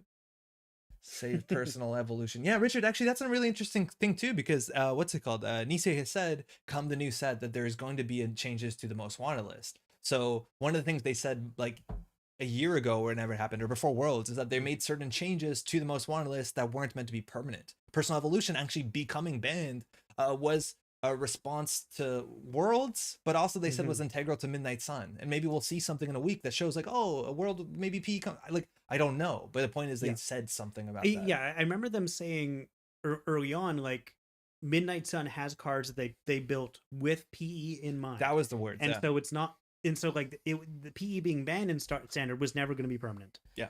And they'll just find some other way of, like, balancing Jinteki so they can bring PE back. Maybe it's like a PE type identity or something like that. Like, we'll find out. Hey, Lucas, PE's in the finals of the A2A startup tournament. Oh, super cool. Super cool. How's it going, by the way? It's like seeing 3 runners getting their brain microwave last week as well. And it's fun. Would gladly trade Kakugo for PE. I hope we could have both, but I know where you're coming from. I saw enough of it, like make an entire Google Slides to tell how you play against it. It was a fun time. Really, Pickwin? That's awesome. The final is tomorrow? Okay. The ban was to justify putting Kakugo back in, imagining Kakugo will get swapped back out. Oh, that's true. Yeah, I forgot Kakugo technically used to be banned. Oh, yeah, we'll probably lose Kakugo. That was just unfortunate. We got a few powerful Jinteki cards back. Like, we got Shipment from Tenon back as well. There's no way Shipment for Tenon is going to stay in the game. That is like, I played Prison, Poison, Jinteki. That should not be around at the last tournament. Like, that was not fun for anyone. Shell game is what got me to Netrunner. Flatlining turn 2. My DM got me hooked. I love the bluff. Honestly, the shell game is what gets so many people to That's absolutely. I started playing out in public, I think, right when what's it called? Order and Chaos. What is it? Honor and Profit came out. Honor and Profit. And I just played PE. I remember when that was announced, and like that, I was just about to move to the Yukon, and I was talking to the 2 friends of mine who I played Netrunner with the most. I'm like, can you believe this? The next big box is going to be a Jinteki box. And we were all terrified because Jinteki is the scariest faction. And we're like, I'm so scared of what Jinteki is going to get.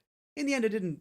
I don't know. Like, it was scary at the time. Inazuma, when it first came out, was like, this is the scariest. It was terrifying. It was terrifying. Yeah. Yeah. Do you think we'll see startup bans? Nato, in some ways, I hope they do, because there's a lot of parts of startup that I don't like because there aren't bans. But in some ways, that's kind of the beauty of startup, that it is just come as you may, right? Like, no rules overhead, which is kind of appealing. Yeah, but bans are confusing for new players. On the one hand, I don't want to see bans in startup because it keeps things simple, keeps things straightforward. On the other hand, I like bans sometimes just to keep things fresh. Yeah. Like, hey, this is really popular right now. Let's ban a few pieces of it so we just see a fresh idea for sure for the next tournament. But also, like, hopefully going forward, Nisei will be producing sets a lot more frequently, and so startup will be in a more constant state of refreshment. Mizuki says, now I can't play my Builder Nations deck because dedication rotates. Don't worry, this thing's good.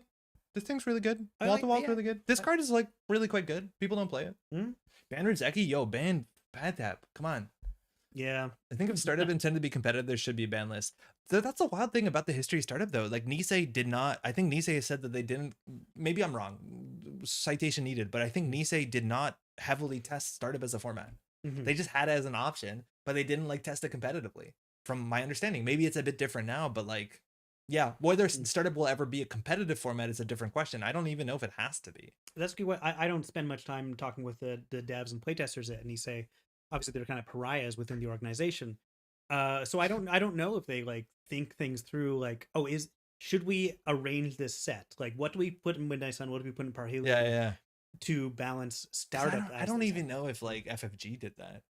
I think FFG generally like loaded the backpacks with the best Yeah, things, the last pack always had the most powerful stuff. but why? I don't get it. We weren't sure why. I mean, now that they're presenting it as a competitive option, like with circuit openers, it seems prudent. It's technically an option, yeah, but like I think if the meta for startup is like so homogenous or so potentially toxic, which I don't think is anywhere near that, then they probably will step in. But I'm hoping, and I think they're hoping, that they never have to do that. Builder Nation can still play Reconstruction Contract. That's true. It technically does something. It's actually not that bad, but man, don't make me play Builder Nations. The banned cards are all going to rotate soon, so hopefully the MS cards don't need to be banned. That's only sort of true, Lucas, because there's a lot of there's some banned cards that are Nisei cards, but yeah, Vacheron, Kayambe, yeah, the Gold Farmer, Engram Flush, just a fair few.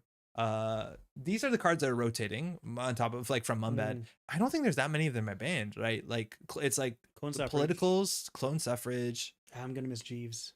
Yeah, I know. Clone Suffrage. What else is banned? Like it's Senthese. Banned? I can't remember. No, it's legal now. It came out with the Jinteki cards. I think they legalized it recently. All the currents, but like it is what it is. Sensees. I don't think it's that bad. Exchange of Information is a big rotation card. Oh, that's true. That's a win condition. Pick One says I think startup as currently is not a very good competitive format. I don't know if it's a great competitive format. I think it's a great format that you can find good games in, but I don't know whether if it's like tested and solved to the nth level that like Worlds is, whether it'll hold up. Like I think you will hit a what's it called? Oh yeah, Singularity. Is it City Hall? Is City Hall this banned? That's what you're saying? Oh, within startup. Oh yeah, to some extent. No, City Hall either is banned or is awful. I think it's banned. I think it is banned right now. I'm pretty sure Zealous Judge might be banned. But like Merger, it's a card. Mumbad Museum is banned. Oh yeah. No, that's true. There's some. Okay. There's actually a few problematic cards in Mumbad. Yeah. It's most of the acid stuff. Street Magic is banned. I don't think there's a lot of runner stuff.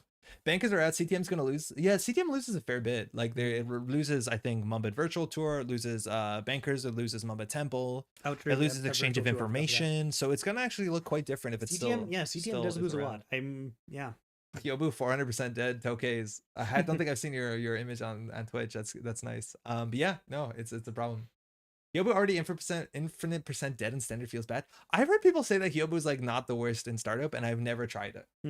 But like, yeah, that's true. I haven't even thought of Hyobu since we did our review. Never. But like cerebral imaging. That's a cool card that I wanted to build a few decks around, but I never really got into the Hyobu. What's cerebral imaging? That's the net damage. Well, we were talking about the show. You name a card. If you net damage. Oh, complete image. Yeah. No, that card was playable, but only I think when that Jinteki card that you could pick your net damage was legal. Yeah, Chronos Protocol. Yeah, I don't think there's anything banned on the runner side, but I'm probably gonna be wrong. It's gonna be like the neutral one. What's it called? Oh no, apparently that was from what is the one that lets you recur cards, the forfeit an agenda? Is that from Terminal Directive? There's ShadowNet. Yeah, ShadowNet. Where's ShadowNet is Terminal Directive, so that's already gone. Yeah. Important rotations here, like Rebirth. I'm going to be kind of glad it rotates. Turning Wheel doesn't see that as much play as it used to, so. Turning Wheel, I kind of liked the way Turning Wheel affected people's ice choices. Like the fact that this card even existed made people choose different ice for centrals. And that was kind of fun. It doesn't line up. The way that I see it, this card doesn't inherently line up with the way and the speed that Nisei wants games to go. That's probably true. Yeah. So. I haven't seen a Lat deck that impressed me yet. No, Lat does not. I don't think I like Lat. Yeah, that's another reason why I think losing Ashes or not is not going to have a huge impact. People will be so much more occupied with the Midnight Sun cards. Ashes is much more of an uneven set in terms of power than most of the other stuff Nisei has done since then. So I mean, it is what it is. But even when Ashes came out, I thought to myself, like, this feels like about the same ratio of binder fodder to As useful stuff FFG? as FFG, and like that was impressive on Yeah. its own. And now looking back, I think like yeah, there were more mistakes than I gave it credit for, but like every set Nisei has improved. Yeah. And like most recently they hired Patrick Joseph Sklar, who's like a really talented editor, writer. Oh, since then it's only got so designer. much better. Yeah, absolutely. So like Yeah. we're really gonna see some exciting stuff from them. Yeah. No, it's cool that if you sign up like a month before the new set, you can like they put Yeah. your name on everything. They didn't put your name on everything. Like yeah, no, absolutely. I like there are cards with my face on them, like 5 or 6. It's wild. Yeah, Ooh. I'm not gonna name them, but they're all bad. Okay, so there's two things we want to do.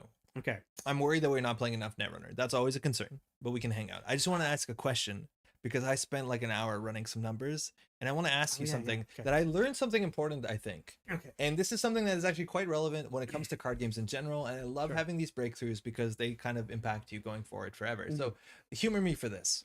Okay. I'm gonna create. This actually came from Arkham Horror, the card game. This situation, but you don't have to know anything about this game. In fact, we can translate it directly to Netrunner. So I have a deck of cards, and it has 12 cards in them. Out of the 12 cards, there is one card that if you draw it, you win the game. Okay. Now you will be drawing 2 cards once. That's it. Okay. So you just have 2 cards to draw the one card you need at 12 cards. Okay. Okay. Now, what if I told you before you had to do that draw, Mhm. you have an action that allows you to trash the top card of that deck? This is where you're gonna go. Yeah. Do you take that? This is kind of like a Monty Hall problem. I don't know. That was said before, and I disagreed with it. Okay. All right. No, you're right. It is, but Yeah. I think you can make it a Monty Hall Python, Monty Hall problem if Monty Hall Python, if you want to, because the way that I see it, Monty Hall is like a bit unintuitive, but has a lot of roots built into like the idea that people want to lose by inaction as opposed to action, and people also like value their decision over other decisions. There's like psychological issues with This Monty is Hall. also a trolley problem. Yeah, sort of. Yeah. Do you pull the lever and kill voting machine initiative? Or Yeah. do you, But this is the question. yeah, So does it matter that you trash a card off the top? what is optimal? Yeah, because exactly. if you trash a card off the top, you're way more likely to trash the card you don't need. So does that increase your chances? Mhm. What should you do intuitively? What do you do? I would intuitively, I would say don't trash the card. Why? Because I don't want to trash the card and then see I trash my win condition. That's psychologically. Yeah, that's totally fine. Well, That's a I'm totally saying fine that's my answer. intuition. Yes. Okay. I But like, think, imagine. I think the better answer is to trash the card, but I don't. I can't do the work on it right Okay. Why do you think it's that way? now. Because I think the benefit to improving your odds is not is a bit better than the chance of losing that card. Exactly. Yeah. Yeah. That's how. That's how I Especially think. because like the 11 other cards aren't lose the game, right? Yeah. They're just play the game normally. So yeah, you want to increase your chances of getting to the auto win, Yes. and then the other cards, that's fine. You have a 1 in 12 chance of because you're way not more auto likely win, to yeah. mill the card that you don't need. Yeah. Okay. And everyone in chat agrees with it, right? No. You Not at always all, trash it. And Lucas says it correct. The math says it doesn't matter. It doesn't matter what you do here. It has no impact. And I spent an hour grinding these numbers because I'm not very good at probability. And I came up with the frustrating results is that in every single thing, if you trash 1 card, if you trash 2 cards, if you trash 3 cards, I didn't do 12 cards. It has no impact whatsoever. And to me, that was so frustrating. I'm like, my math has to be wrong. Yeah. But it's so obvious when you think of it a different way. You're basically saying, do you want to draw the top card or the second card? No, that's fair. It has no impact. That's okay. It has literally no impact. Like we both of us have said in this channel before, like if you discard a card from your hand, just pretend you weren't going to draw that card. Yes. Discard that card's at the bottom of your deck. You're never going to see it. It's so as soon as you extrapolate this to a bigger problem set, like as soon as you extrapolate to a different use case, like an actual game of Netrunner, discarding cards is almost always beneficial because at the beginning of your turn, you can start to make better decisions knowing what you're not capable of drawing. Yeah.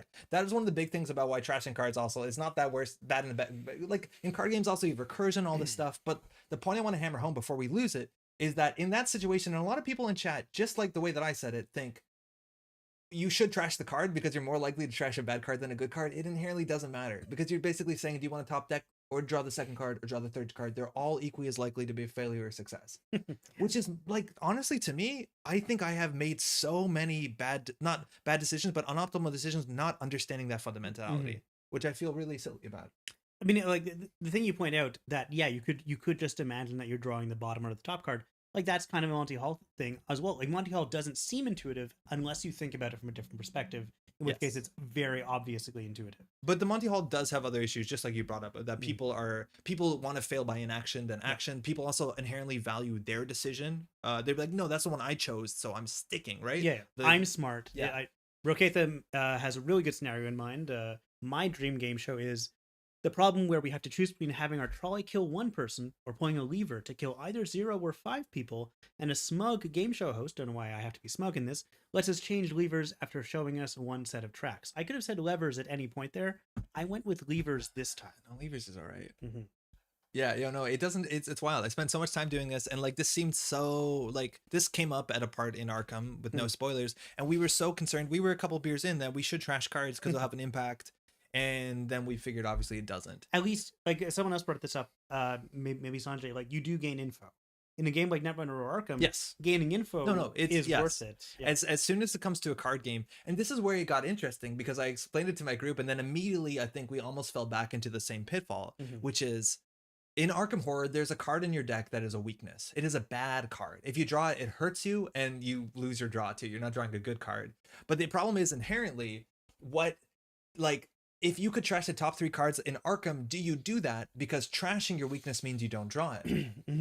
And, it sounds like you should do it. But inherently, it does not impact the probability of you drawing your weakness. It has absolutely no impact. Now, the difference, obviously, when it comes to card games, you have things like recursion. Obviously, you're planning your turn, so knowing what's in your bin. There are reasons. I think in Arkham Horror, if someone says, do you want to trash the top 3 cards of your deck, barring the fact that, like, if you trash a card, it's irreparably damaging, you should do it. But it's weird. It is something that I found so unintuitive. Combat says the question is always if the next card you draw is the one you need or not in comparison to all other cards in the deck. Yes. I think it'd take me a while to parse that, but I think that's exactly it. For another fun probability math conundrum, the most recent Veritasium video is good. I haven't checked out Veritasium in a while. I haven't seen some of his most recent videos. Yeah.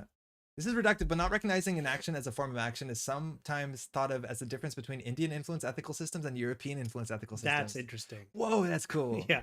Because that makes total sense. The different cultures might have different approaches to action versus inaction. Yes. Thinking that inaction is not action inherently, but in fact, inaction is action. You chose not to do. I don't think I said that there's this thing going around right now where someone has put together like 30 or so increasingly absurd versions of the trolley problem. I played it, yeah. Okay, yeah, and when you answer, it tells you like, oh, you're only the 33% of people who chose this. I was so surprised about some of them. Me too. Yeah, I was like, this is so surprised. obvious. I can't believe anyone would choose otherwise. But of course, I'm, morally bankrupt, I would say. There were some ones that dealt with the future that I was confused about. Yeah. Yeah. I like the one where you are a reincarnating being. Yeah. And every person on the tracks is an incarnation of you. Yeah. To me, it's almost always utilitarian. Just more people. Yeah, you want to kill more people. Yeah, you want to maximize death. Absolutely. But it like Sanjay was saying, like there might be cultures in which the trolley problem is immediately solvable because it's just a matter of perspective. Like they might see this utilitarianism might be the default, or it might not be. Yeah. The issue for me with these sort of issues is that I work for the car lobby. So inherently, if we can prove that public transport is dangerous, So we go for a high score. Can't believe nobody agreed with me about the babies versus old people. Stuffbot Wizard, I think famously loves. Well, I'm not going to say it. You know what? We're a family show. We don't want to talk about how many old people we can run over with trolley. Pat, did you have a segment you wanted to do? I have a segment. Why don't you hit that theme song you prepared? I don't have one. You don't have a... No, I don't. Sorry, you don't have... I thought I told you to. No, I don't have one. Folks, I have a new segment to present. It was Theophilus Bagbiter in the bazaar with a switchblade. That's right. It's time for Netrunner DePito Reviewdo. Wait. You gotta do this clearly to the microphone. Yeah, right. I have to do a clean take. Netrunner DePito Reviewdo Cluedo. Okay. Okay, Yeah, right. this is a game where I'm going to read Andre, Netrunner DB, reviews of cards, and he has to guess what card I'm talking about. Is everyone ready for this? Everyone can play along at home by commenting the wrong thing for Andre, just to mess with Andre. I'm not going to look at chat. Okay. I'm going to look this way. Pat can see chat. So if chat knows it, I'm not going to see it. All right, this makes sense. Yeah. All right. Are you ready for this? Wait, hold on. There's no reason this shouldn't be bigger, I guess. Okay. You always switch? Yeah. Okay, let's go. Okay, so here's the way it's going to work. Like I said, I'm going to read these reviews to you. Yeah. I think I'm going to read the full review before you get a chance to answer. Okay. Maybe some of the later ones you can like break in. I don't know. We're going to it's our first time. Yeah, we've never You done can this. ask questions. You can ask what faction the card is in. Oh wow. You can ask what expansion the card is in. This does not care about rotation in the slightest. Doesn't care about rotation. Oh shit. I'm not going to be keeping track, but the viewers will be keeping track, and Yeah. I think Andre should lose a point for every question he asks. Okay. I think that's fair. Wow, that seems hard to get positive points. Okay. Yeah. Are you ready to begin this? Do you I'm think you can born do ready. this? No. There's a lot of reviews out there. I disagree with a lot of them. And now we've talked about this. We talked about this, I like- get fired up by Netrunner DB reviews I don't agree with. But hey, that's my issue. All right. Yeah. Can't look at that. Are you ready? Yeah. This review is by Squash957. One published review. Okay. The design of this card is so egregious that Okay. it made me this log is, in. I know. Yeah, this you is- didn't. This This is had to be Tao correct. Salonga. This is Tao Salonga. All right, yeah. Everyone's. Well, you had to say the name. Okay, next one. Okay, yeah, don't like I this had one. to start with this one because it's the famous one. Don't like this The one. Tao Salonga. Anyone who doesn't know, look up the Tao Salonga Don't do review. it. Everyone's dogpiling this person. Can I say the best comment is from Crit Hit D20 on that? There's some funny comments. Who absolutely roasts us by saying it's been 1 year and this is still my favorite Netrunner content ever produced. That's kinda mean. Yeah, that's good. All right. How about this? Okay. Yeah. This review is by Husker Du. Okay. Sorry if you wanted a full review solely on this card, but this cycle really feels like the Sod All Yellow deck cycle. Hardly a playable in-faction card from all 3 packs so far. Whoa. Until we get the new 4517, that is. Whoa. 1 year later, almost to the day, a review by Gargalek. So this card is now on MWL -3, which is as close to an official ban list as we can get without an official ban list. It is the only corp card put in that category, which mostly include the Anarch No You Do Not Get to Play the Game at All toys, such as Cipher, a card so foul that the code does not want to link it properly, and Rumor Mill, or the Glacier's Melt featuring kittens. Why? What made blank so powerful? No, so degenerate? That it warranted itself such fine company among Netrunner's vilest? End of review. Do you have any ideas? Whoa. So this. Okay, there are a lot of clues in there, though. Yeah. Okay. I think I maybe lost the track a bit, but this card came out before Nearth Hub. That's what it sounds like, because they mentioned the 17 influence NBN. They're not talking about Hearts of Chandra. It sounds like you're asking me a question. Whatever. Folks, I is can't he remember asking me a what was question? banned at that time. Like Yeah. Nearth Hub was like the strongest NBN card for a while. So this is either like Astroscript, but like that was in the core set. That's a weird review for Astroscript. Sansan, which is core set, again, a very strange review for that. But like by the time we got like the banned NBN cards of modern day, that was like flashpoints. No, Mumbad Cycle. They were literally on the screen nearly. Oh man, I'm gonna kick myself. I'm really gonna kick myself. What is this? I'm gonna need a hint. Okay. I'll say this is Mumbad. Oh, it is Mumbad. Is this It the Senseis? It's Sensi Actors Union, yeah. Oh wow! But what are they talking about? The 4517? That's Harashandra. They were talking about Hearts of Chandra? Yeah, they're saying that. So the first review is saying. I said it can't be Hearts of Chandra. I'll reread the first. Yeah. review. Okay, I missed it. Sorry if you wanted a full review solely on this card, but this cycle really feels like the Sod All Yellow decks Yeah. cycle. Hardly a playable in-faction card from all 3 packs so far, until we get the new 4517. They were reviewing Sensi Actors Union. Saying it was terrible, and Hearts of Chandra was going to save the whole cycle. Yes. Wild. Okay. What I'm gonna suppose we do, Yeah, because if we go disagree ahead. with the reviews, let's not read the names of people. I was wondering about that. I don't Let's know. not do that. Let's not do that. Okay, cool. Cool. Okay, this Wild. one. Okay, cool. I thought they were talking about NEH. Yeah, interesting. Andre's like, it's the Hearts of Chandra. Andre's I'm doing here. I was like, it can't be Senseis. I thought it was years ago, but okay. But by the way, the person who submitted that was Ruben Peters. That's a Nisei person who suggested this review as one they found particularly amusing. Oh, cool. Next one. This is a review by, not going to say the name. Mhm. Okay, nobody has done it yet, at least in the review section of NRDB, so I'm going to stand up and say it. I hate this card. Oh, wow. So much. This I could be hate this anything. card. I'll completely admit, I've done very little research with it myself. Sorry. I thought I could get through that. I've never played with it in my deck. I couldn't even tell you which data pack it came out in. And there, now with all my credibility gone, let me... That's very self-aware. Yeah, I like let me this. explain. Ahem breathes deeply. Yeah. Wasn't NGO front enough? Oh no. Look, I get it. The corpse needed something, right? Yeah. NGO front, an absolutely obnoxious influence-free fits in nearly any deck Yeah. agenda, appearing pseudo-trap baiting, almost zero risk to activate ability, whenever I want ability, to the point where people are happy to slot interdiction, which is just mad. I'm really upset about interdiction. Was still a card that had its place, right? I mean, I didn't like it, but I didn't have to. It brought something new to Netrunner that arguably the Corp was lacking. But then it struts in Blank with her bulked up armor gear, fancy trackpad, and smug face. It just wears the expression of, "That's right, I just shat. I just shat in your toilet and didn't flush. What are you gonna do?" This is a good review. What are you going to do about it, little boy? Is the end of that. And that there's more to the review, but I cut it off there. That's for shooting at him. It's for shooting at him. Yep, exactly. Oh boy. Okay, but that's really funny and intentionally funny, which is the best kind of funny. Great. Very good. Do you want a few more of these? Yeah, this is fun. Okay. This is next bunch. I thought there would be more niche cards. These are like pretty big touchstones. This is easier than I thought. This question is submitted to me by Manvrup PD. Nice. I don't know how to say his username. I don't want to. We're just gonna call him Michael. We're gonna dox him like that. Okay. He's known as Michael. Review by name withheld. Does it bother anyone else as much as it does me that this idea is basically worse in every way than Argus Security Protection Guaranteed, but carving out a brand new meta because of NBN's card pool? I know the card pools are different, but this is just an astronomical split.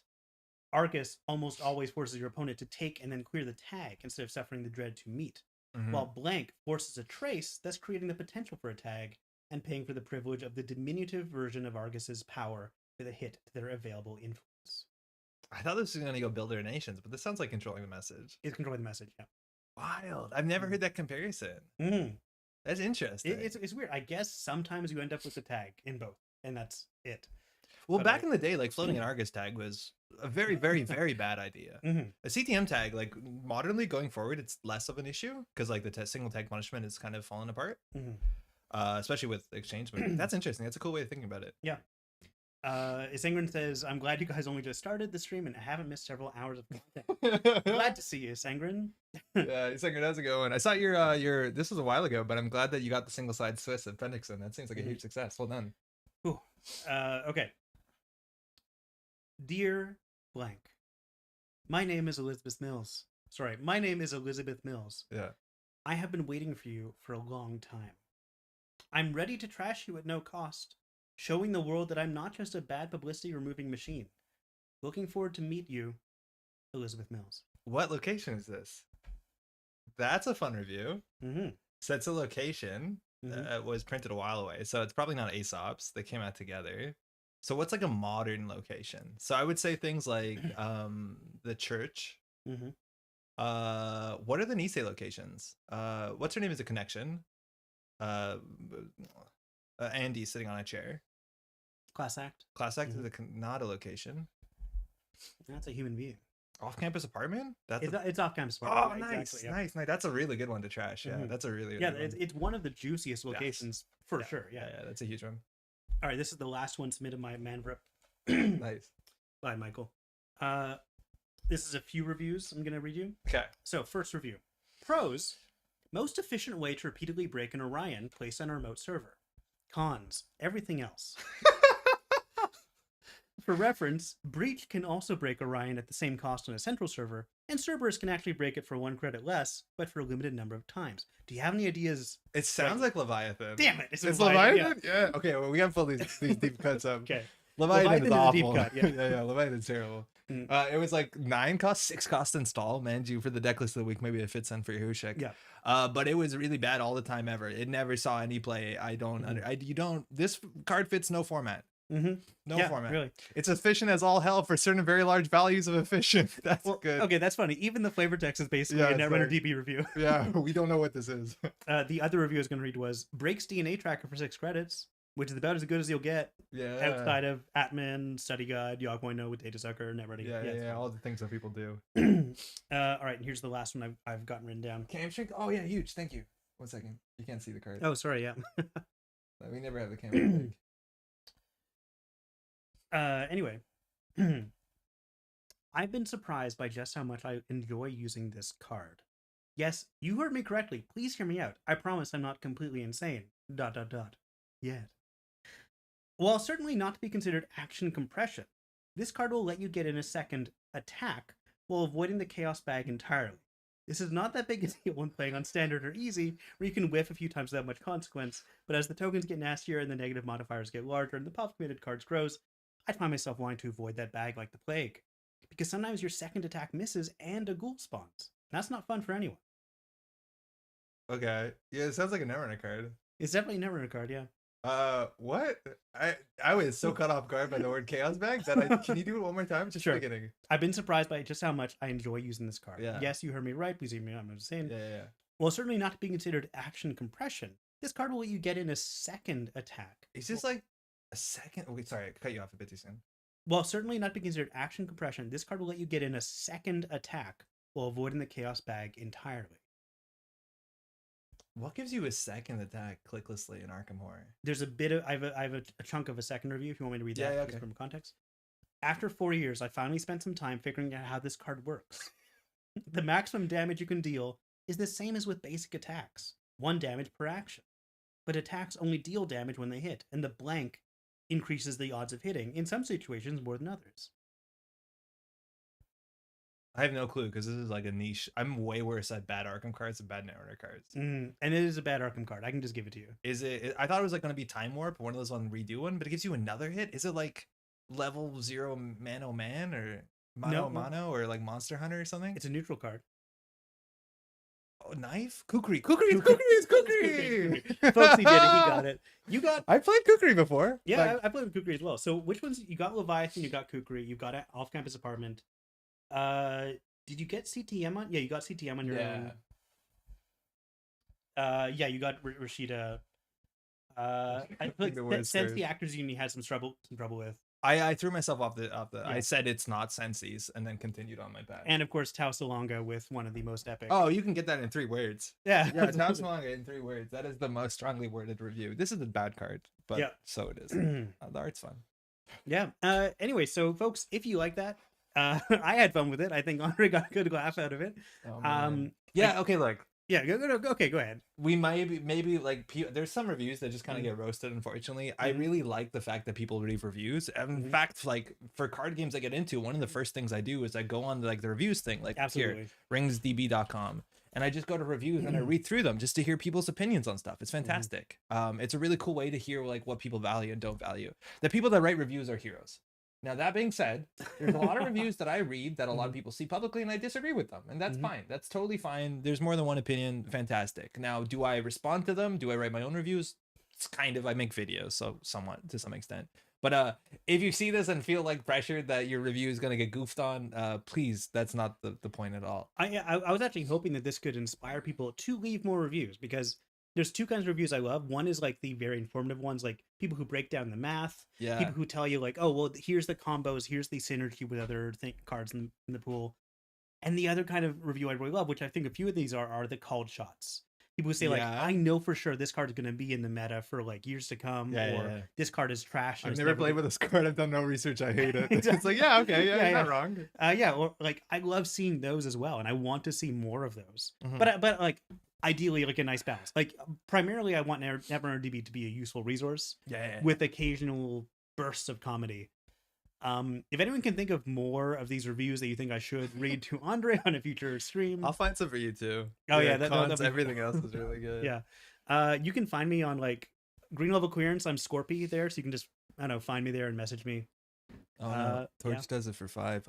Ooh, Torch does it for 5. And Torch came out around the same time. Yeah, too. Torch was actually playable because you could stim hack it out. Oh no, my 6-cost Hushik deck is struggling because there are only 7 printed options. It's like actually really surprising to see when you get past 5 how few cards there are on the runner side that cost more than 5 credits. Like actually 5 credits for a card is way expensive, and like Sure Gamble is kind of poisoning the whole field in terms of the stats. But like 5 credits for a single card, that's a lot of money. Yep, that's a lot of money. If you add Torch and Fem. Yep. And what's another 9 cost? Sunny's console is 8, right? Sunny's console is 8. The massive console is 8 as well. No, how much did Toolbox is 9. Toolbox is 9, yeah. what Monolith is 18. Oh, it's 18, of course. 9. I feel like there's always like surprising ones. That cost like really expensive. There's a bunch of corp cards that cost 9. Obviously, all the Space Ice, Susanna no Makoto. Oh yeah. Potentially. I mean like the wormhole, asteroid belt. And, Yeah, that's space ice. Nebula. Yep. Mm-hmm. Orion breaks Orion on and off a central server. Okay. I think we promised ourselves we'd build a deck out of, I closed it, but we're gonna build a deck out of we're gonna just look a bit at Mumbad and build a deck from Yeah, that. let's look at Mumbad. Yeah, because Mumbad's rotating, so feels bad, man. I just installed 3 liberated accounts, leave 12 credits on the table, and then Kuzan, Versificated Divey, and Ma. There we Honestly, go. That's a coup. that's like half of the deck list of the week, Mm. but you can take money off of them. You can take some money off of Liberateds. Yeah, well, that's why he's saying leave 12. Yeah. Oh, Flare costs 9. Flare costs 9. Flare Is a good costs one. 9. That's, Flare that's a pretty mediocre piece of ice, but it costs 9. I remember playing and getting people with Flare. Early days, that was we had to deal with. Where you played breaking, what's it called? The one that's trace 2 credits for traces. You played that card. You mean the NBN NBN ID making news or whatever it's called. Breaking news, making news. Breaking news, the 2-1, I think. Mm-hmm. Okay, so we have a bunch of cards here. The idea is that we wanted to do something with some of the cards before they go. Mm-hmm. Now, there are some very powerful cards that we're going to be losing with rotation, but of course, like a lot of the FFG sets, there's also a lot of cards that see 0 to no play. Okay, look, all I'm trying to say is there's cards in this pack. Like, it's not really we're saying much. On the HB side, like I think losing Jeeves is probably the biggest deal. Yeah. Sangren's in chat, so losing some Lakshmi Smart Fabrics is also the biggest deal. You've had a lot of success with Lakshmi as well. Back in the day. Yeah, back in the day. That was a really, really cool thing. There's a lot of band stuff here. A lot of this ice is actually within system, what's it called? The better stuff, like Ravana Magnet are within system update. Yeah. So that's going to be around for a bit. Lateral Growth is actually just a nice card. I like it. The art on this, it's been years and I still don't understand what is happening. Okay, clearly there's been a car crash and this person is leaping from a car filled with rubber. Like, literally, none of this makes sense. It's called Lateral Growth. It's about corporation efficiency, and it looks like somebody put the runner art for something with someone jumping out of some sort of space hot rod against rubber ducks. But you see, like, there's a duck car. Is that a gun someone's firing? Are they shooting ducks? Are they shooting ducks? So I think there's probably, and this person has dog tags. Are they a soldier, a mercenary? What is this? So read the flavor text. That's a good idea. Practical effects are expensive, but worth it. I had to smash 17 stunt pirates to get the shot. I don't think that works with lateral growth as well. But no, because HB is building Bollywood movies. That is their lateral business growth. Oh, I see. Yeah, Man, it's a movie. I would have loved to have had an HB Bollywood ID. Yeah. What a missed opportunity that was. Let me talk to FFG. Okay, well, that actually, I guess if you read the card, but the other thing I was thinking was, I'm sure FFG developed a slush pile of art that was meant to be used for one card, and then they're like, oh, now it's kind of orphaned, and they're like, oh, let's just slap it on this and come up with a flavor text that makes some kind of sense. Yeah, I don't know. This is a really weird one to commission if you didn't have a reason to. No, they might have had Rubber Ducky Car Crash as a Wayland card. Or Rubber something. Ducky military car crash. Maybe that was originally what Traffic Accident looked like. Yeah, Traffic Accident's good art. Yeah, that's right. I like Traffic Accident. It's rotating. Yeah, that's too bad. On the Jadeki side, so this was a big surprise that I didn't realize. Pat, I was like, "What IDs are there in Mumbad?" And I didn't realize that every faction doesn't get an ID. There's like two corp IDs. There's only 4 IDs in the whole cycle. How spoiled are we modernly with like Nisei giving full sets of IDs with everything? Thank you, Nisei. But like literally, there's 2 IDs in here. One of them is Polana, which is wildly playable, and the other one's Harsa Chandra, which is an ID they made. Which is wildly extant. It exists. So Bioethic's unbanned recently. Agroplex and the whole draw cards archetype like it seems to be getting more support on the surprisingly the NBN side, like somewhat modernly, but it has really never come to fruition. On top of that, political dealings, I think you mentioned this earlier today, but this is actually like I think a crucial piece. This is the win condition of sideways, like acid spam Jinteki. That's not like prison bioethics. So I don't know. I think it's a bunch of dinosaurs friends on his site that never saw cards. I think his Sangren, a lot of those showed up in books and like the RPG stuff. But you can dig up a lot of art off of artists that are never used from Netrunner specifically. But sometimes they're used in like board games, whatever. I did want to mention actually, speaking about Adam Doyle, I was really surprised to figure out Leviathan wasn't Adam Doyle. This looks like Adam Doyle. Oh sure, yeah. It's not. That's wild. I don't know what. Can we take a quick look at other Adam Doyle cards? I obviously I know. His style is very similar to this. Yes. Oh, that can't be right. Why is that so wrong? Because you maybe without the. I mean, just click on that. Let's see what happens. 4 cards? What's happening, dude? Huh? But you see what I mean? Leviathan? Yeah, no. Yes, I see. But Adam Doyle has so much art. What's happening here? Yeah, I thought Adam Doyle was way more popular. Like Eater, Adam S. Doyle. There we go. Oh, okay, cool. Now, are they different people? I don't think so. Hmm? I really don't think so, but maybe you'll be wrong. Yeah, you're right, Stoppable. Yeah, it's Adam S. Doyle. I don't know what happened back there. Well, I don't know whether he so- changed it. Wow, Adam Doyle was working since the core set. Like, Yes, there's- exactly. Yeah. Oh man, like trip down memory. Like, wait, 99 cards Yeah. plus the 4 from the other name. Like, okay, so if you think about like Is Adam S. Doyle the the most? oh, I don't prolific? know. In terms of the most prolific, okay, 99. I think there's certain names that you might think. So Adam Doyle, I would do Matt Zeilinger. I don't I never don't know know to if he did a spell it. lot. He He certainly did did. like some iconic ones. Matt Zeilinger. I think maybe not 99, but 96. Oh, Close. okay, well, close. screw me, I guess. Oh yeah. Okay, well, this will get you a couple. mhm. Don't look at that. Spoilers. What else? Obviously Liga. Yep, Liiga. That'll do enough. Smishkalne. 75, good. 75. That's good. I don't know what the biggest is. Bruno. Belixia. Oh, 21. I thought that would be bigger than that. Who does a lot of the IDs, the corp IDs? It's usually one person. I don't know if it's Bruno. Is that Emilio? Yeah, Amelia, that's it. 64. There's a chance Adam S. Doyle is the most prolific. Hmm. Never an artist, unless I'm forgetting somebody. Bad times on my sides. Yeah, playable card. Yeah. Amelia does a lot of the corp IDs. I like that they have consistency when it comes to these sort of like images that all look kind of similar. That's really cool. Anywho, I feel like we might have sidetracked a bit there. Oh, a little bit, yeah. Let's. Oh, Do you want to do card draw card? We do Plana, Harvester, Agroplex, do the draw? Yeah, for fine, old times. fine, for all times. So classically, we've been playing Startup for the last month or so. We're gonna do a standard card pool deck for this one, just because Mumbad is rotating and it's not in the Startup format, so we have to say something about it. I think Zellinger is close, but maybe he just got sticks out of my head for mostly doing IDs. I think so, yeah. And Yeah, I think like you see his art more than you see most people's art. yes, because you see him in most games with all the IDs. But I was not surprised. Adam S. Doyle has 99 plus 4, assuming it's the same Doyle. Someone was talking about Zellinger's art, saying like they appreciate the kind of realism of it, but I've never found that Zellinger was realistic. I like Zellinger a lot, but I found his art was plastic. Like everyone kind of looked like action figures. Yeah, so like he's definitely going for realism. This is the way I see it. But then there's like a term for the style that you see in like a lot of like the sort of like bright kind of Fortnite sort of thing where everything's like slightly bigger than life, where it's meant to be realistic, but there's always realistic or it's not hyper realism because hyper realism would be like you can see their pores, but it's like that, but then everything's like 33% bigger, right? Like there's clear colors, there's clear line breaks, everything is like more vibrant. Yeah, true. And that makes it look a bit more cartoony, I think. The consistent complexity has always blown me away with the IDs. Yes, for the corpse. For the runners too, I suppose. Steven, I saw blue sun and my heart went all aflutter. Yeah. Aw. One day maybe it'll come back. I don't know. How's it going, by the way? Okay, so how many cards do we have for the Plana Foods ability? So Plana Foods on its own, I don't think you have to do any sort of creative deck building to get value from this, because it turns out runners need to draw cards. Right, but the only time you get this credit if you do nothing is on the runner's turn. Sure. We're going to try and find ways to get credits on our turn. So the idea is that our win condition is to make the runner draw all of their cards and then lose because they don't have any cards left. And at that point, they're very soft to damage. But most importantly, a lot of times is that Obokata Protocol is impossible to steal. Yeah, and I think there's a few NBN cards and like Katara or something that will work with this. I think there's two big ones. There's an economy asset, of which I don't know the name, and then there's focus group.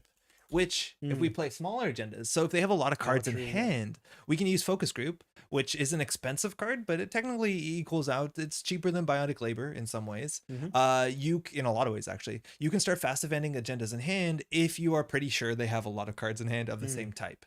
Now, it's a bit of a risk, but luckily when you play this, you're not actually installing, then reveal, you may pay... Oh, you have to actually install your agenda at first. Oh, that's really awkward. Yeah, I think Adam Doyle wins. Gives 9 to 15 credits normally if the runner bulk draws is about 5 to 10 credits. Pretty bonkers for an ID you do nothing with. Yeah, back in the day we had Engineering the Future that kind of spoiled us, but it's kind of in the same sort of way where it's just like it'll give you money and it'll give you a lot of money for doing nothing, and that's just good. It allows you to do anything and have like a modicum of credits. The funny thing about Engineering the Future was like we didn't even realize how bad it would get until like a few expansions later, when we started being able to install things on the corpse on the runner's turn as well. You still did that a fair bit because we had Even in like the core set? Architect. Yeah, well, not in the core set. You had Architect back in the day. But I mean, like until we got to see. Yes, things, it started firing more often. You're totally which is right. like, I mean, it was already like bonkers value compared to any other ID, but still. Is there anything here that inherently helps us with our ability of making them draw a lot? What is the asset that's NBN that cares about cards in hand? It's like personalized portal. Yeah. So this is only 2 influence. When your turn begins, the runner draws a card. Then you may gain a credit for every 2 cards in their grip. That could be so big. That's a lot of money. But yeah.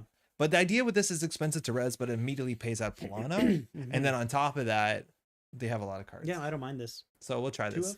The issue is, and let me tell you, this archetype is not very consistent or very good, because one of the worst things you can do is get your opponent free card draw. Because they generally click for that. And so then they just got like a free, like...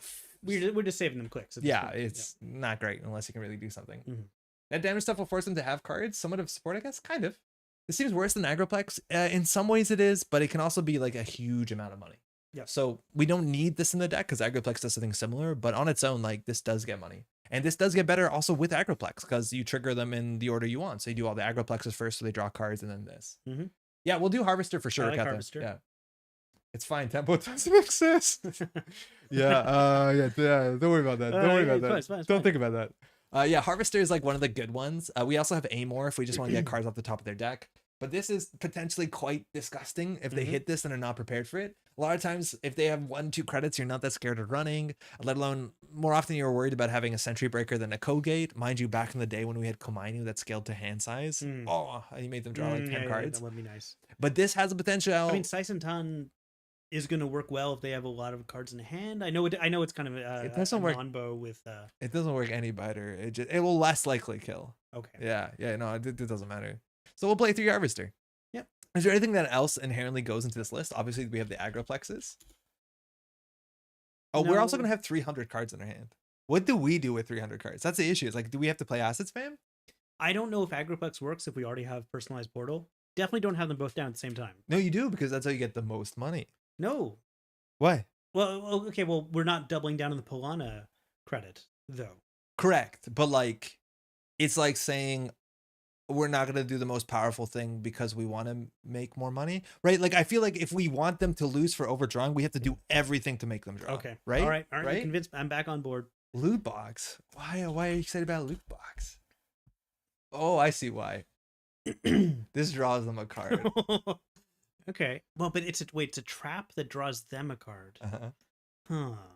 Weird. Overhand means extra agenda burning and Hunter Review is easier to play. Yeah, Hunter Review is a good shout, Raketa. I really like that. Wait, sorry. This is such a weird piece of ice. I don't. Why? How have I never looked at this piece of ice in detail? It's not very good. That's probably it. I have an innate sense of quality. Yeah. It's actually quite bad because you're basically giving them a card draw, and then maybe getting money. I don't know. It just doesn't do anything particularly well, right? Like end the run unless they pay 2 credits. Okay, once. And then reveal the top 3 cards, add one of them to hand. It's good if you need information. It reveals cards for like Hyobu, but it's not good. Aiki and Aimar feel pretty necessary. Yeah, Aiki's the other good one that forces card draw. So the side game is really weird. Wait, is Loot Box actually a card draw for Paulina? No, it adds to hand. Yeah, I don't think it draws. Oh, sorry. I think it adds. Yeah. Yeah, you don't draw. Add. Loot Box for Yoba, big combos, technically, yeah. No, yeah, okay. The main problem is that the runners like to play cheap cards for some econ. Is there any way to punish like playing a bunch of events in a turn? How do we punish? Yeah, it would be like, but Asmari is actually the opposite because you want to play multiple events in a turn. Like, what could you do? We used to have that Wayland one. Do we still have a student? No, that went. The one that makes events that you have a copy in your discard pile cost 2 more. Blacklist or I think it was called student debt, loans. Or student debt or something. Yeah, student loans. As an addition to play an event that is a copy of their heap, the runner must pay 2 credits. Not a good card, but like kind of what we want. Yeah. I like his decision between strawberries and what looks to be ramen. I like his choice of a colored shirt. I think that's hair. That might be hair. No. Yeah. The shirt, collared shirt's down here. Yeah. Well, those are headphones. Those are headphones. You got headphones. You've got like the mechanical sleeve and the no sleeve. I don't know what's going on with this guy's style. The feature is fun. I don't know. I mean, I barely can understand 2022 fashion. I don't think I'm prepared for whatever. Yo, no joke. Pat showed up at the front door today, and we were wearing the exact same clothing. Basically, I changed before the stream, like green shirt, blue shorts. Not men's. He was embarrassed. I was excited. Maddie took a picture immediately. Yeah, the picture. By the way, as soon as I walked in, like drenched in sweat. So let's not. You could have said no. I could have said no. I'm just gonna ask her not to post that picture anywhere. She doesn't post. Wait, I'm just gonna check where she posts. Oh no. So we want to do Hansei. That's fine. Extra cards in hand. Like, what can we do that's like the opposite of Audacity? Like, there's no... what cards can we discard from our hand on our turn to gain benefit? Because when do we draw with this stuff? At the beginning of our turn. So, like, I want something like a corporate troubleshooter or like a Helheim servers that works on our turn. I don't think there's anything like that in the game. Like, the closest is, yeah, Hansei review. I guess in theory, we also could, like, really aggressively use Anoetic. Yeah, exactly. Yeah, for sure. Yeah, because we can afford it. Agroplex Plana is one of the most defining decks of JNet casual meta. Get out. Really? I've never seen it. I'm glad to send up to Mumbad Temple, Jeeves, commercial bankers, and political dealings is focusing on the clue of the meta. Agroplex Plana. Yo, Yusengren, we can put in a Sensi. No, we can't. We can put in a commercial bankers group. What are we it's almost like Amor? I can't remember what the Amor. Yeah. Yeah. What was I thinking? I mean, of course, that reduces the amount of money we'll be making because... Oh, it's fine. If we plateau, we win. If they never draw, they win. Yeah. How much is that HP hand size asset? Because that's 5, but it's also rotated, right? Yeah. Like that's cybernetics court. Yeah, it's gone. I don't think there's any corp hand size boosters right now. No, just play HP. Anyway, so Anansi. The glue. Yeah, we do want to have like mean face checks. Yeah, for sure. I'm not sure what our agenda suite is because in theory, focus group wants you to have smaller agendas. I do also think we have to go horizontal enough, but the issue is like if we want to like bioethics like this, it doesn't matter when you have 300 cards in hand. If anything, we wanted the trap that used to exist, which is if you ran it, it did 1 net damage for every card in your hand. Yeah. What's that one even called or was called? It's still called. It's not Edge of Earth. No. Well, was it in Honor and Profit? Superconducting for small agendas? Was that like Psionic Trap or something? Psychic Field. Psychic Field, yeah. There is a hand size card. There we go. It's terrible. It's a 3/1. It's a 3/1. That's pretty easy to score with the focus group. Oh, that's so bad. Also, the 1 of 3/2 longevity serum is going to be useful if we're trashing cards. Yeah.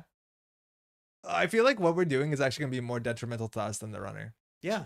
Let's go. That's what we're doing. Yeah. That's Celebrity gift? Thing. Oh, yeah, huge. Oh, celebrity gift, of course. How's it going, by the way, for Mashable? If you have too many cards? Yeah, that's true. We can actually like show what we want to show. So there's a chance that like doing things like snare and damage is actually useless because it undoes. Even the Obokata protocol is kind of an iffy include because we're giving them this is like so bad. Yeah, it is, but we're gonna do it.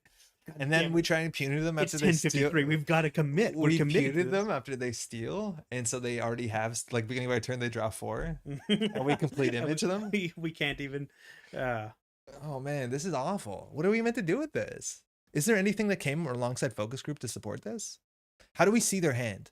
Like back in the day, we had Slot Machine, which was like the easy way to see their hand. But how can we often see their hand? Surely a Hyobu got some kind of support that lets us see their hand. No, really? No. Kalagoda. Like the best is I do kind of actually want to play poisonous Real TV decks, but like we would have to play what's it called? Salem's, right? Yeah, Ibrahim Salem itself. Peanut for value. Yeah, I know. I was thinking about it. We could do this and then like play Salem. Oh, but the thing is, we need Spin Doctor for more card draw. We do need. No, we probably don't. I think we could just play the terminal one, the neutral 0 one that takes 2 cards, preemptive action. Yeah, I think we just play this. I feel like Spin Doctor drawing feels a bit bad. Peeping Tom, huh? Jason, you're not wrong. 3 influence, but this is a terrible card. But reveal all cards in the grip. That is interesting. Seems like an option for networking too, but not really a tag deck so far. No, for networking. Oh no, no one has ever played in the networking against me, and I've been upset about it. How's it going, by the way? But yeah, we could play Salem's. Maybe like if we force them to hold cards, then we can snipe cards. But we want to recur the Salem's like pretty good. Luckily, we can play 3 Salem's at no cost. Do we have already in alliance? I think we might have too many of these, and we want to just recur these over and over again. How do we stop them from just trashing everything? That's the issue. Encryption protocol. Yo, Sangren, I was thinking about complete image. Encryption protocol? Oh no. No, it's long. I don't know if there's any way. Like, but we're gonna need more ice because we're gonna have a lot of interesting assets. We're gonna need more ice. It seems like a certified Metropole Grid brew. The pick one, I find that offensive. Yeah, like I don't know what's going on with Tepic Win because, like, on the one hand, they are our official biographers. The most important thing, of course. Of course. Oh my god. They draw 300 cards. We eat 300 cards. How is can, this not the first card we put in the deck? We did Superconducting Hub instead. If we can do this. Yeah. If we can do this once. If we can do this, we retire Agroplex, Personalized undefeated. Portal, you fast advance it with Focus Group? You thought this was going to be a bad deck until someone does 9 met damage in a single turn. Yeah, and doesn't kill. We're adding Kakago to our deck that runs Harvester. Yeah. Yeah, it does net damage. It's good. It's still good. All right, so 3 Vowel weaponizations. Okay, we have to play 3 Superconducting Hub. Yeah. Oh, we have a deck. This Yeah, I looks guess we so accidentally made it. bad. Because the issue with this, obviously, is we can't protect our stuff. I think we need more keep gear check ice, I guess. Yeah, no, for real. Like, we need, like, Enigma. I don't think we need the Calgoda at this point. Oh, that's fine. Well, then you enjoyed playing 9 Influence for Sam's Hospitality. Oh. Mine, I mean, 12. Okay, so drop 1 Calgoda then. Well, in that case, put Spin Doctors in instead. No, we don't want to draw more. Be reasonable. Okay, so what's another yellow card? Like Planogram for the card draw? I would play IP Block. Yeah, IP Block is fine. How bad is this draw? This looks bad, but like how bad? Honestly, Have we not put in Hedge Fund? bad. No, probably, yeah, probably should. I honestly think we do play Spin Doctor because we're playing 3 Anoetic Void. Okay, yeah. I don't know if Gear Check Ice is important as usual when you're helping them draw their breakers anyways. Well, they still have to play them in economy, but like this is inherently going to be the problem. It's like everything they do is going to be accelerated and everything we do is bad. I do love the idea of the personalized portal and Agroplex drawing them cards and then we nail them with viral weaponization. It's not going to happen. It's not going to happen. It's absolutely not going to happen, but I'd love to see it. Daily Business Show is a cool idea. I do like that because we draw. We never draw on their turn actually. This doesn't trigger twice, right? Because Portal is when your turn. No, it's actually kind of a non. It's not as good as it looks. Right. I mean, but also we're kind of looking for certain trying things. so hard. Like the thing is, here I want to play a fast advance piece. Like I want to play, yeah, like a seamless, but more likely I want to play like a shipment from Tendon. But I don't know how we're gonna stop them from running. We're playing Grinder. Might as well play 54. Yeah, but I have to put another agenda in here. And please don't make me do that. I don't know. There's got to be a 2-pointer that's worth putting in. Yeah. Okay. No, it's 3 Influence. Shit. Is there no other way to look at their deck or look at their hand? Harashandra. Reveal all cards. What says reveal all cards? X reveal. How do you do The SC? grip? No. How do you search corp? Side corp. Okay, we'll do it the other way. Corp. Reveal. Reveal. Rotation. Yes. Okay, good enough. The Spin Doctor, do you still need preemptive? Yes. The amount that we're drawing, I think we probably do. Okay, so it's a couple cards. I feel like that's way too many cards than we thought it would be. Arcane was. Oh, because these are all the traps. Yeah. Yeah, that's gonna be really hard. So what's the text on actually this? Reveal all? What's the text on what's another one that reveals hand? Focus group does. Focus group does, yeah. Yo, yeah, so does Salem's. What is with the text here? Reveals his or her. They don't do that anymore. Focus group. Choose a card, then reveal the grip. Yeah, they all do something different. So this is really hard to search for. I don't know if anyone thinks of anything very quickly that's smart. Engram Plush is exactly what the deck would want. But it's not in standard. Yeah, it's not in standard. Yeah, it says reveal on it. All the all Psy cards have reveal in it, unfortunately. Yep. Jinja, Killswitch, Konjin, no, Lakshmi. What's Hyobo Research Facility? It's when you play a Psy that's game. from 23. I thought that was from Uprising or something. Oh, yeah, no, I've never seen this at the table.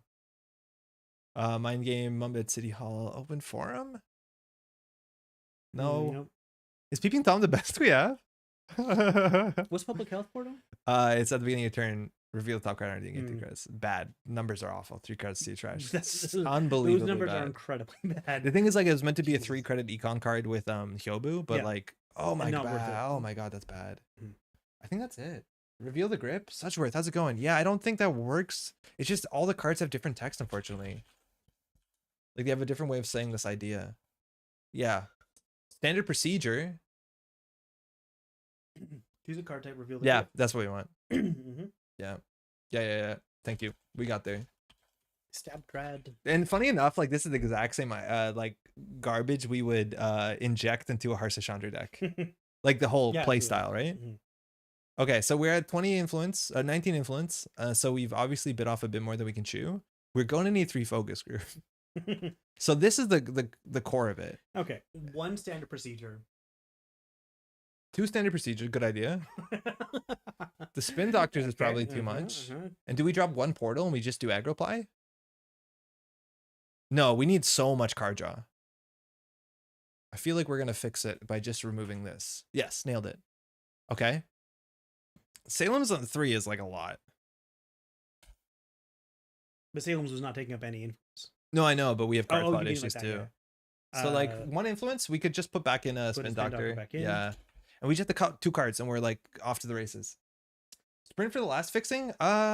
Sprint is like, yeah, it fixes, but I feel like I don't know. I'm not excited about Sprint for some reason. Is Anoetic Void really part of our win condition? I guess so. Yeah, I guess so. How else are you gonna score agendas? That's Have a you sad, seen the sad list? point, yeah. Oh my god, I really am upset that we're running 3 superconducting hub. This can't be good. Seems like political dealing seems like it's support focus group plays. It doesn't because we don't have it. All the things that we have are I feel like we can drop the superconducting and just replace it with maybe bacteria actually, or whatever. Mashable, you might be wrong. If we do run support focus group, we do draw a lot. This is runner draws. This is we draw. Sorry, you're saying? I think we do need to get rid of all 3 and replace it with a single 3-pointer or something. Yeah, 3-pointers are bad. It's just like food, longevity, not longevity serum, like bacteria program. You don't want that. You're scoring your cards the traditional way. Anoetic is needed. Yeah, I think so. False lead might take them on a full hand. Oh, but then we have to play 2 false leads. That's so not worth it. Do we need to play Rashida for more cards? That's 8 clicks and forfeiting 2 points to get them to discard some cards. It's bad. It's bad. But I do like false lead as a card. Sure, yeah. I'm not saying fun. I don't. We could drop the spin doctor and play food. Not the worst idea. It doesn't matter. As soon as I scroll Nobukata, though, the food doesn't matter. Yo, Parallel, how's it going? All right, well, how about just 2 pointers, and then we'll figure out one other thing to drop. Okay. Niseis. 2 Niseis, sure. No. 2 flower sermons. All right. Sandbox. Off-world office. Office is, if you're just gonna do 2, then off-world office is probably better, but sure. The purge is relevant. I don't mind. Feeding Eevee while you watch.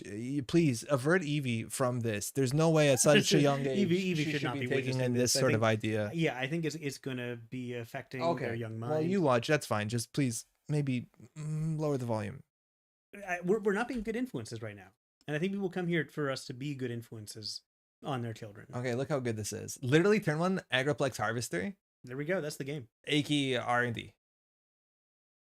Show of force moment. It'd be great if they had less cards in it, but yeah, I hear you. And then we do this into Harvester. Obviously, we have some money. We be drawing a lot. That was a good opening hand. That was a good opening hand. This is playable. Functional. We have too many agendas. We actually could run fewer agendas. I'm not gonna worry about that. That seems like too much. Only 13 ice. Yeah, but we have a lot of card draw. Yeah, but okay, sure. Right, like turn 1, you do Kakugo this. Harvester We've also Centrals. got some assets that are just very important to us. It's the other thing. Let's try it. Okay. What do we call this? Feeding the Nima, no such things. Yeah.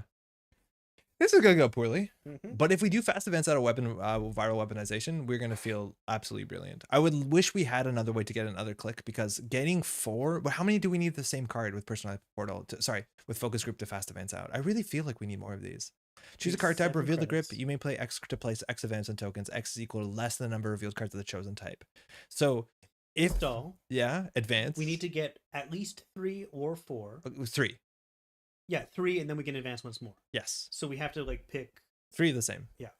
So on average, it depends on the decks. It's probably going to be event, but it might be resource. Yeah, you can tell how they play. You can tell how they play. Yeah. Did I close?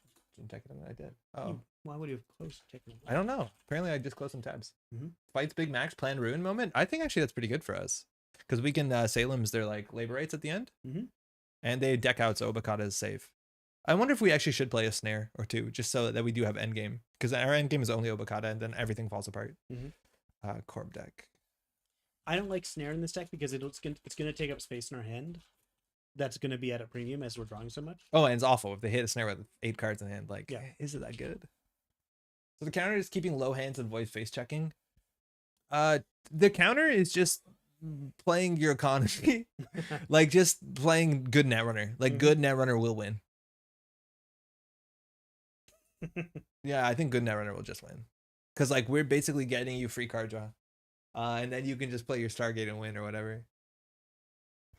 Low hand size obviously helps. Hey, Annie, yo, how's it going? I heard you've been running stuff in the Ottawa area. Hey. It's good to see you. I do actually check in on the Ottawa grid every now and then. And I've been posting some, let's say, inflammatory things. Whenever I like try to get people from Ottawa to come join us. Yeah. I'm like, hey, you guys are all cowards. You're chickens. That's true. Yeah. It's important to play those kind of mind games. I struggle. It's channeling some class energy with this deck. Please, Hey, you take that right the fuck do back. not drag us. You absolutely take that right the fuck back. All right, this might be the deck Sorry. of the week. It's Mizuki again. Opening hands, not great. I do like Agroplex into Harvester. I kind of If want to this is the deck, oh wait, no, this is they're playing a 62 card into our deck. They knew what we were doing, and they queued up a 62 card deck into our grinder. I'm furious. It's basically stream sniping at this point. I am literally upset. Yeah. Yeah, honey, our next big one will be end of August or beginning of September. We're not certain yet. Like it might be Labor Day weekend. And yeah, absolutely. I'm coming to Toronto and I hope to see you there. Yeah, definitely, Henny. Maybe is there anything going on in Ottawa in a bit? Like I haven't been keen on they're doing that a league. news. They're doing a July league. Like Ooh. I wish we could get people to do a league. It's hard to find a place. Yeah. Maybe they thought their jank would be appreciated versus jank. I know. I think that's usually what it like boils down to. We have some trash. I'm gonna put it on HQ as a bluff. Yeah, might as well. I don't know what they're gonna do. I guess. Oh, it's not. Sorry, I thought this was for a second. Kiko. This is Cabo. So like, if we see just like Stimhack Rozeki, whatever. Big deck Cabo though is like an archetype people play. You're welcome to. Oh, it's an online league. Oh, is it? I didn't know that. Interesting. Yeah. Henny, how do you find places to do events? Like, it's very difficult to do that to some extent, because it's hard for stores to make that seem like a financially like reasonable thing when they're not making money off Netrunner. We have an F2F circuit opener in August and September. What is F2F? Face to face. Oh, face to face. Yeah, of course. All right. So they looked like they were gonna check. I don't know what they can do with 9 credits. This is really awkward if they're running like most of the decoders that get ran, like what's it called, Angolo. Like this is really bad for Angolo to break. I think it cost. Oh, it doesn't go have to boost. What's the Angolo base? Is it 3? Maybe it's only 3. Penny, what stores in Ottawa are you hosting things at when you're doing face to face? This is, you can trash Agroplex. You have 9 credits. I don't really know what the problem is here. Yeah, I think they're just figuring out whether they get the breaker or break the Agroplex. The thing is, like, this will help them more than hurt them when they have 56 cards. Like, this is just good. Multi-zone in Gatineau. Oh, you're basically in Quebec. You can swing by. Yeah, I think we played at the multi-zone before. I went to an event. I don't think I've actually been to an Ottawa event. I've been to a bunch. I think the ones that I most fondly remember, I know I've been at the multi-zone. I think we recorded something at the multi-zone. It's on the channel. But the one I definitely remember is, it has a name from Star Wars. Angola's 2 base. Thank you, Rakatha. No. Jizz. Henny will know. Fire Unbroken. Okay. So draw 3, discard down to hand size. So that gets 2 cards and then another 3 cards. But it lets them, like, this is the thing they were talking about. It lets them decide what's in their hand. And that's thrashing is the best thing you can do. What is it called? There's a Star Wars name place. Maybe Henny will know. Why am I like, okay, so there's Ottawa, Gatineau, Hull. Is Hull in Quebec? I always forget what the geography of that So they can't trash municipal region is. Darth Vader? No. We'll figure it out. I'll think of it. It's an Agroplex. That's fine. The Skywalker Memorial Hall. So they trashed some stuff, but again, now their hand is like better, much better than when they started. We their have turn. improved their hand, and they're still not even at like runner deck size. So that's a good point. All right, are we gonna res the Agroplex on our turn? Castle Run games. That's Castle Run. Thank you. Sorry, are we? Yeah, we're definitely gonna res it. That's our game plan. We have a focus group. Simulchip. Now they're playing low hand size too. Like they know what we're gonna do. We're not gonna get away with anything in this. But they're simulchip immediately because they trashed the thing.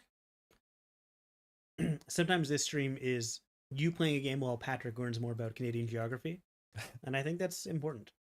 All right, so we drew 2 oboes, and we made them card draw. So this is not safe in our hand. Wow!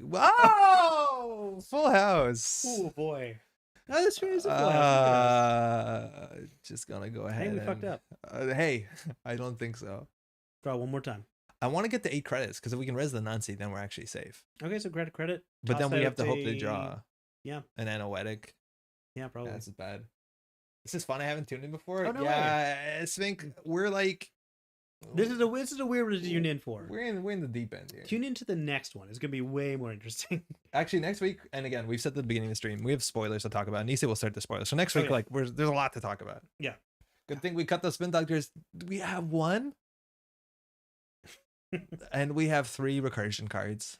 DZ, it looks like they're not running. Again, like Agroplex, just giving them tempo. No, they're trying to check RNG. Just free tempo. We know they're not going to touch Nobagata. Did you want to be Hoshiko? We can make you Hoshiko free of charge. And our ability is going to do nothing because they're keeping low hand size. Oh, actually, this is a good reason to punish low hand size, right? Absolutely, yeah. Okay. Okay, Amor's not that useful, but we can put it somewhere. How do we anoetic with this clunker of a hand?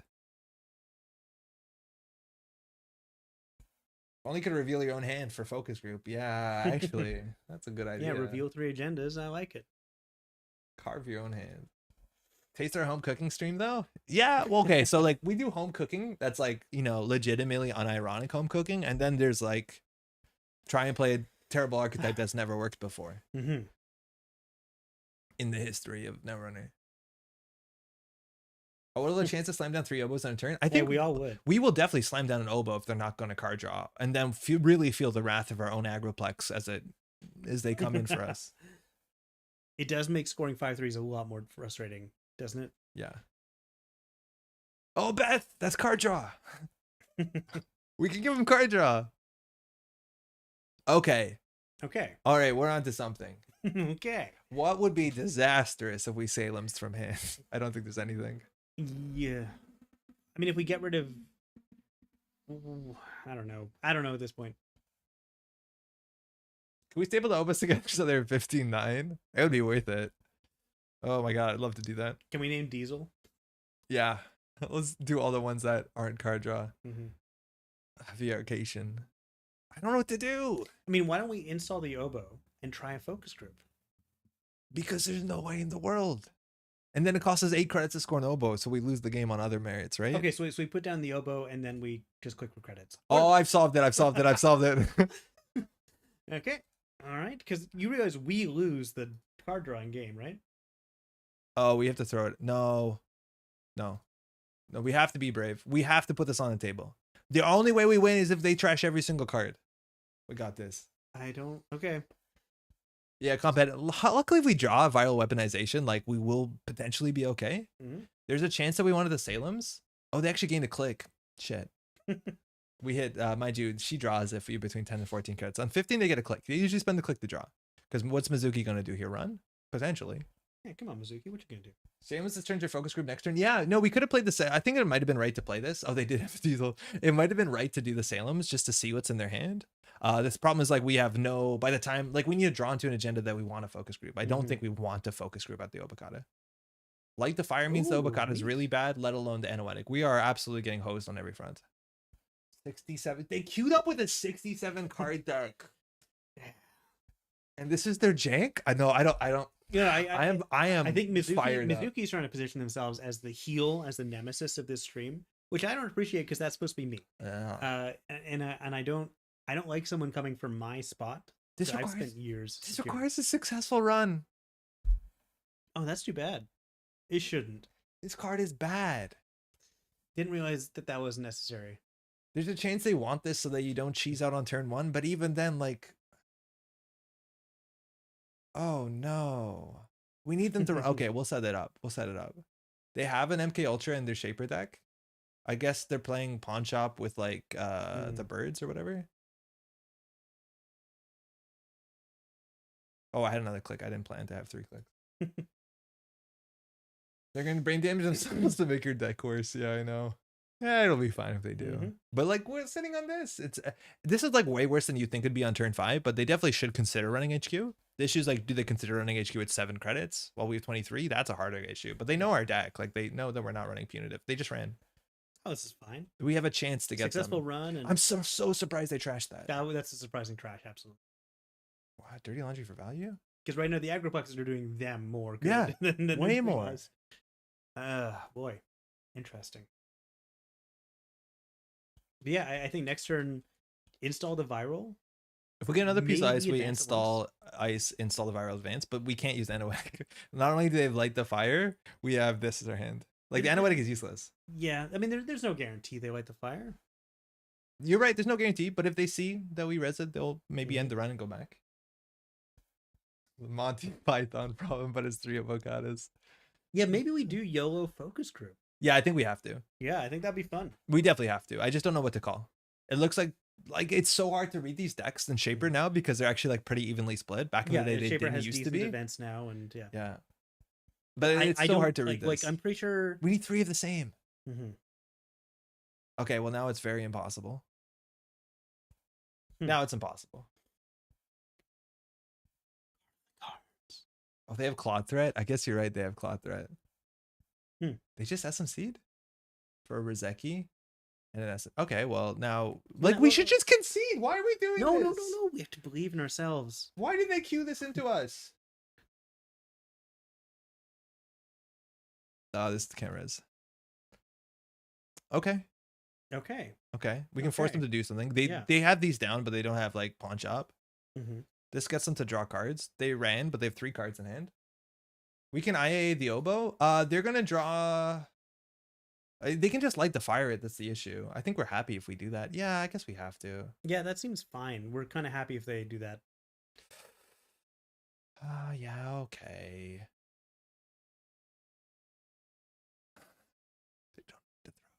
It can't be this. I hate to throw out ice, but like, we need this to win. Cards, yeah. The thing is, they have 5 clicks. Like, I don't know. You're right. It's the best we have. Like, we have to start taking the wilder plays when we are disadvantaged this heavily, I think. We'll see. Yeah, so we got 1 Aesop set. They discarded an Aesop's, which it looks like that's the base bone of their economy. They have 2 Rizekis, though, so like that's generally going to be enough economy for the way that our deck pressures. They have Unity, which with no other breakers breaks this for 4 credits. It's a lot for 1 credit ice, but eventually it'll be 3 credits. Still a lot for 1 credit ice. Tapic Win is once again roasting you. Oh, is that's that you could read that like a bless your heart, but it doesn't have to be. Maybe it's a nice thing. I don't think it is. Bless your heart. Oh, I really like that sort of like Southern bless your heart. Yeah, absolutely. That is like so universally flexible. Do you want water? No, thank you. Okay. I don't trust the water in this house anymore.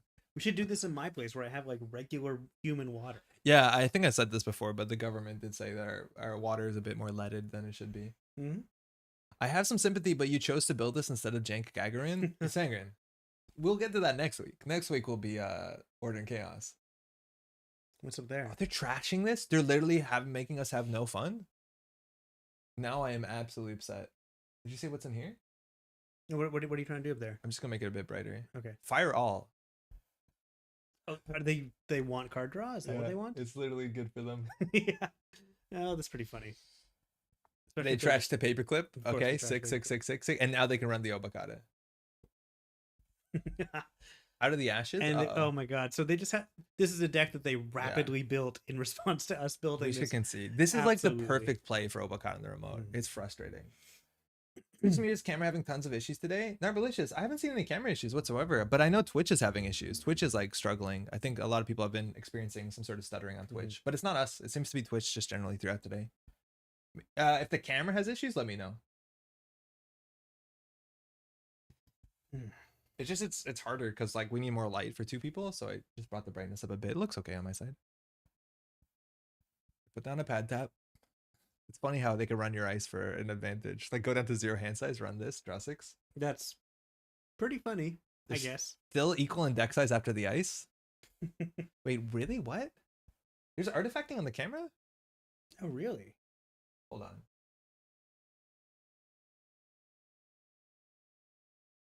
It looks really good on our side. Yeah. Weird. I'll check the VOD to see if I can see it. Maybe it's just Twitch bitrate. Yeah, I don't know. Can't say I know. Okay, so we have no way to win. But boy, do we have an Obokata.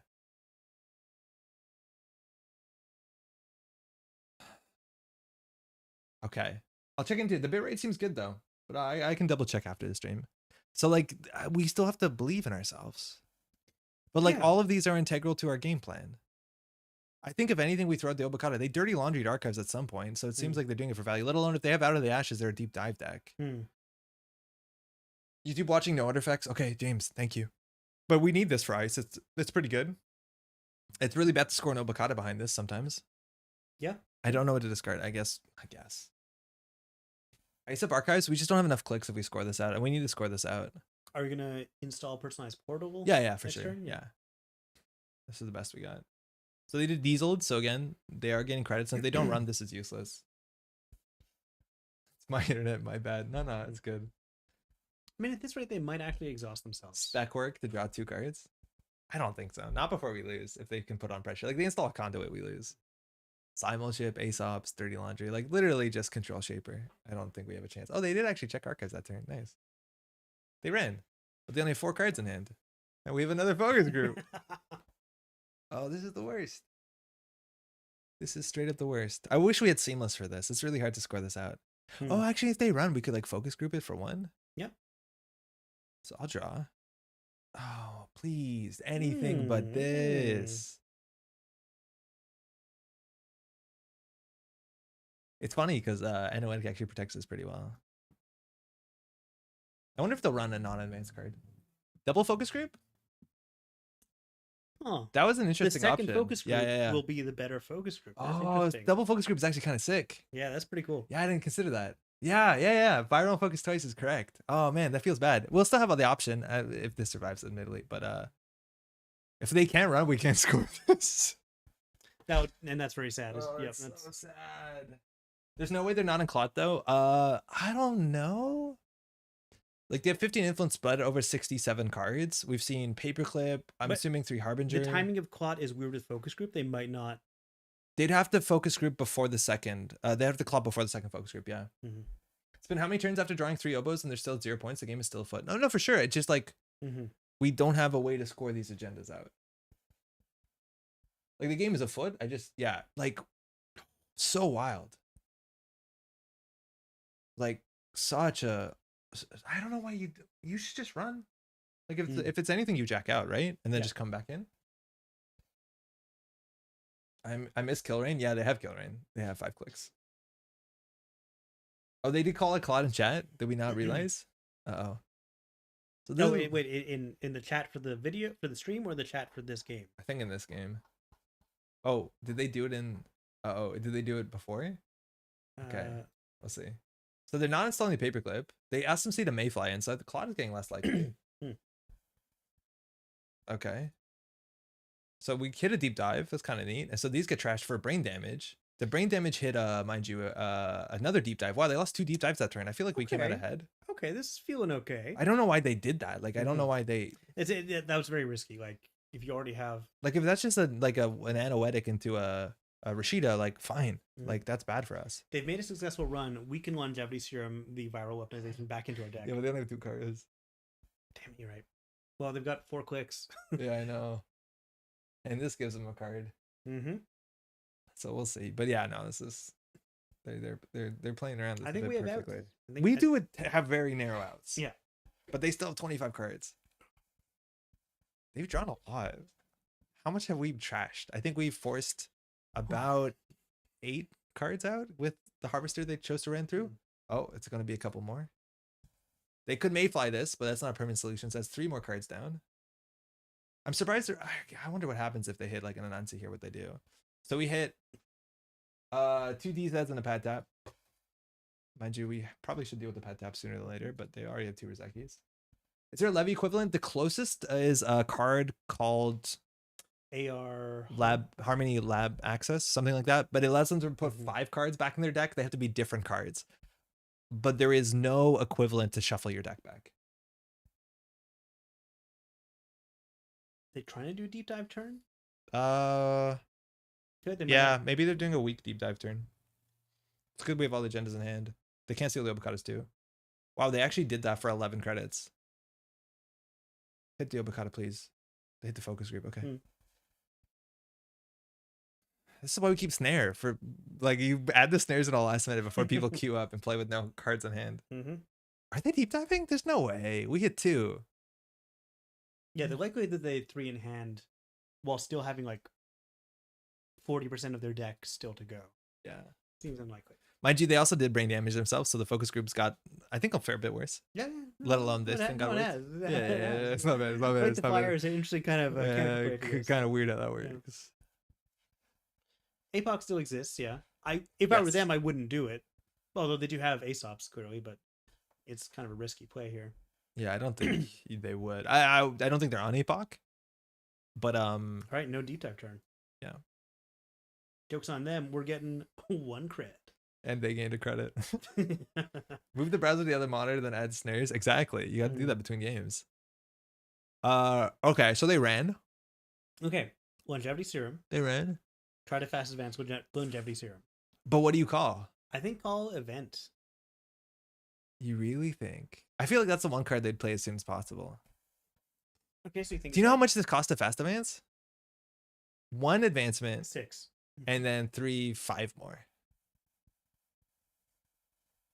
I feel like we might not be able to sustain that. Double focus. We have to double focus for the 4-2. There's no way we're double focusing for longevity serum.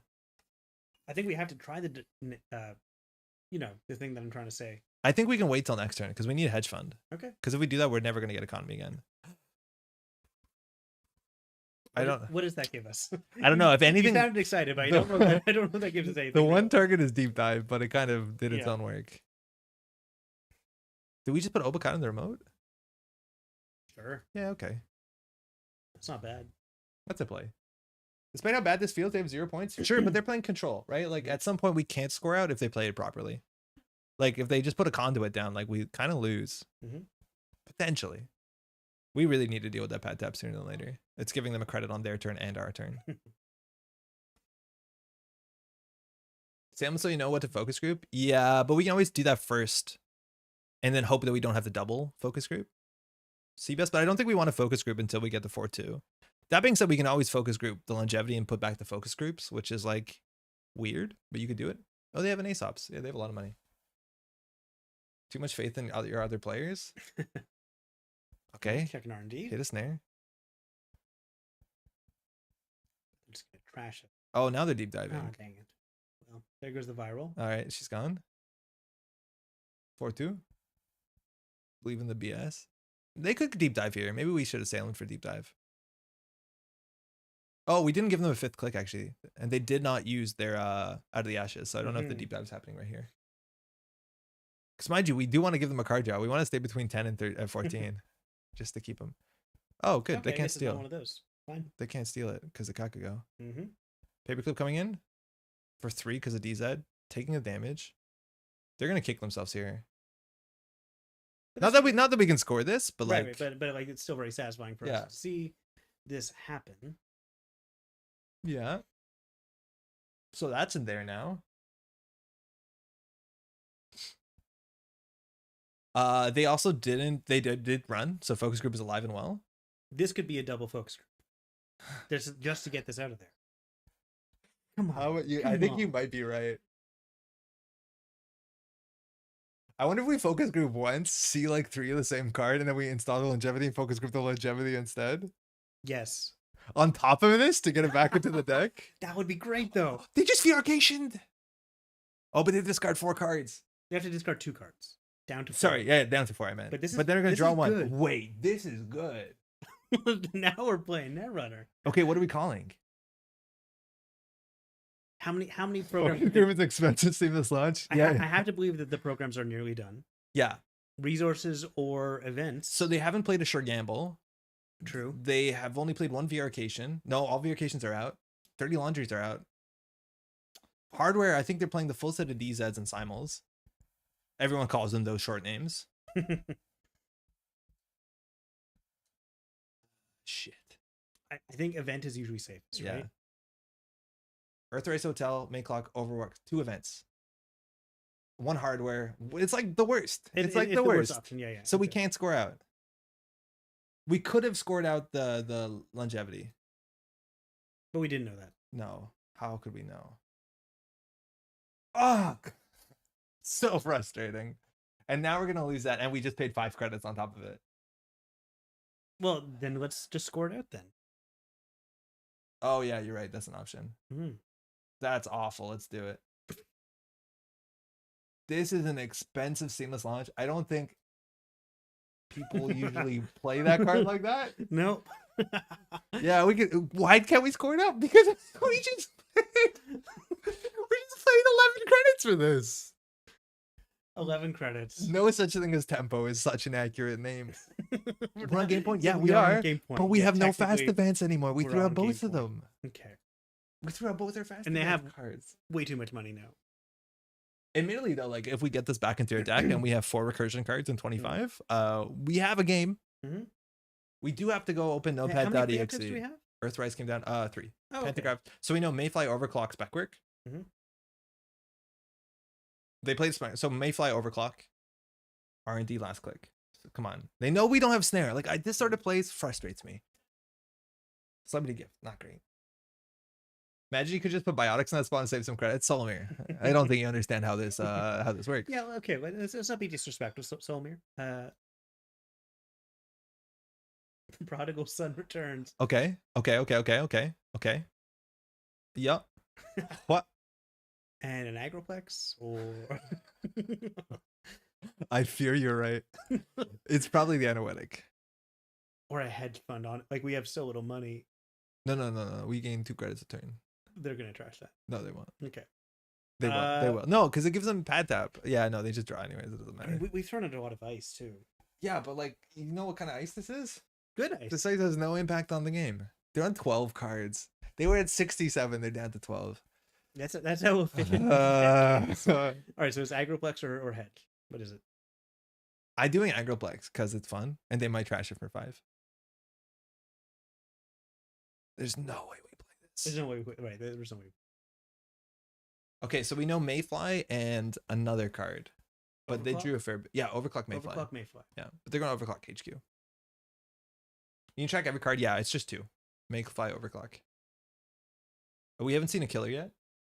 It's sorry. It's like really hard to figure out where to No, put we know us. they're killer. It's MK Ultra. Oh yeah, sorry, you're right. Okay, Earthrise, Beth. Interesting. So they drew 3 cards there, 7 cards. Mind you, this actually gets a lot of money.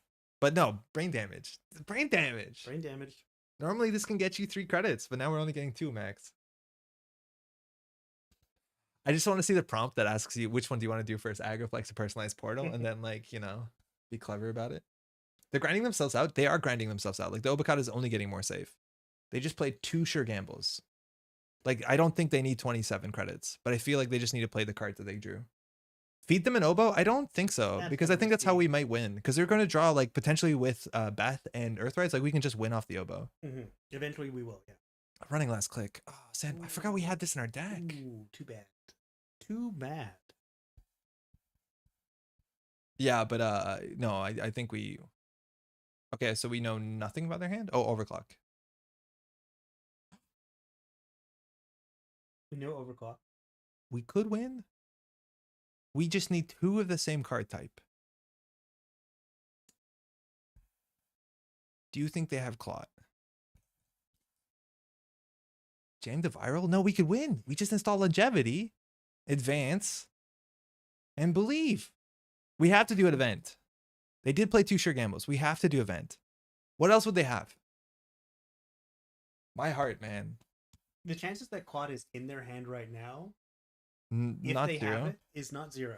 But also we can do an influence count. Okay. Yeah, I was about to say. Okay. So MK Ultra 2, 3, 3. 4, 5, 6.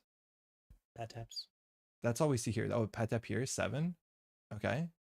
So 8, 9, 10, 11, 12.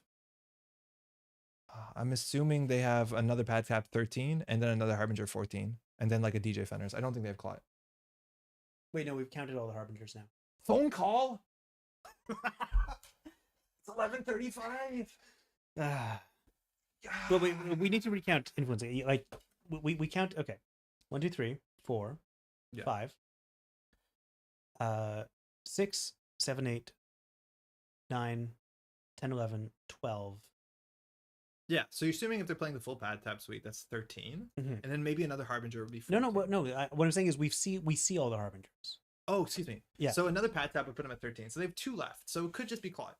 It could just be Claudia. The required phone call during stream games never failed. I know. They're in Japan, so it's not like 11:30 at night, but it's a thing. Mm-hmm. Okay, let's I guess this gives us a bit to open up notepad.exe. Okay. That's a big font. Oh man, for streaming, this is what you need. So let's talk about the things that we assume they have in their deck.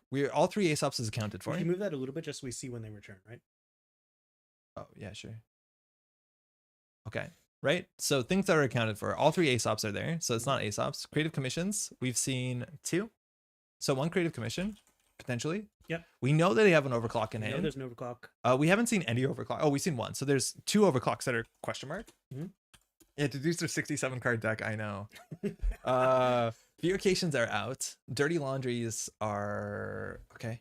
I think they have 1 dirty laundry as well. Probably yes.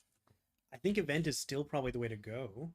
Honestly, like Yeah. what programs could they possibly have? Resources is a maybe. Shinzo Abe got shot in the middle of a speech. Is that the Japanese president?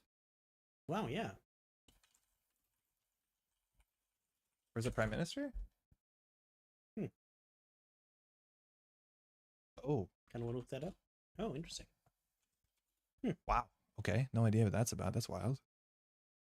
We're gonna go for it, right? I feel like if the prime minister got shot, my parents would not call me. I don't know who would call me if prime minister got shot. I'll call you if you want. Thank you, I appreciate that. Yeah, okay. Knock on wood. Knock on wood. Knock on wood. They have 9 in stack. Well, and you're away for an evil monologue. Yeah, I don't know if we're gonna get it. The former PM, probably some ultranationalist hit in the chest, but seems to be alive. Okay, cool. Game?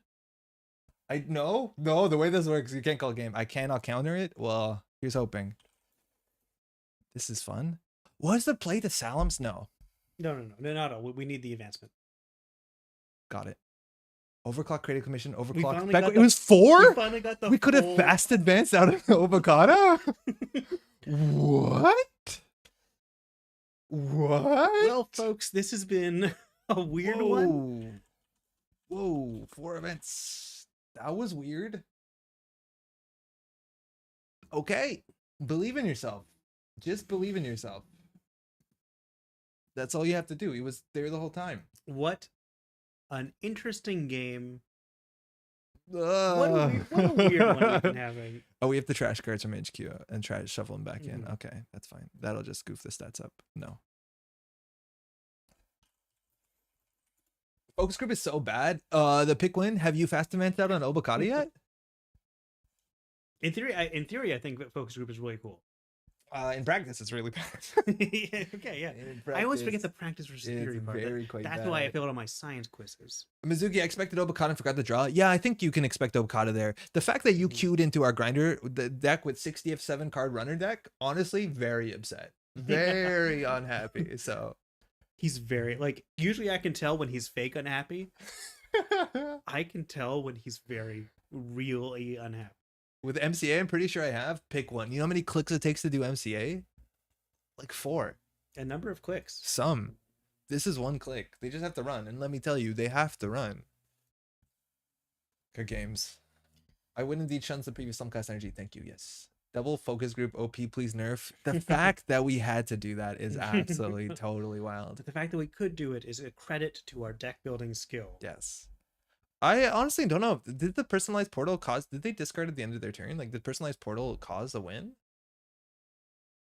No, they didn't discard. So the personal portal made them draw the 4th card. Obviously irrelevant in this circumstance, but interesting. I'm playing by the index. This is like my 2nd game with it. What's that mean? Because they said there are 23 good cards that you don't want to see said 23 cards in the hand turn 1. I'm not sure I follow. Oh, go ahead and eat my words. Apologies. Or Rockman. Thank you. Appreciate it. This is White Blade level unhappiness. Well, where did the brain damage come from? Light the Fire. Light the Fire. They light the fired just like 2 cards behind a unresed Kakugo, and it turned out to be a viral weaponization and an Anoetic we wouldn't have fired. So it actually, I think, was in our benefit because you want to like generally hit the Obokadas. They could have ran that. But yeah, Light the Fire. Otherwise, it's yeah, you don't see that often anymore with that stim hack.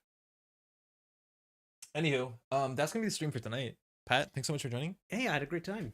Glad This to is a hear. pretty weird one. I liked it. One. You know, the last time I was here, people commented and complained really about our goblin energy. Yeah. And I think this time we went for more of like a kobold gremlin type energy, and I think people are going to respond well to it. Honestly, the energy of this beginning starts like I hadn't streamed in a while. It was like it was weird at the start. Oh, it's a big blue that scored worlds. I'm just playing by the index. Oh, you mean like card by card? Oh, I see. Cool.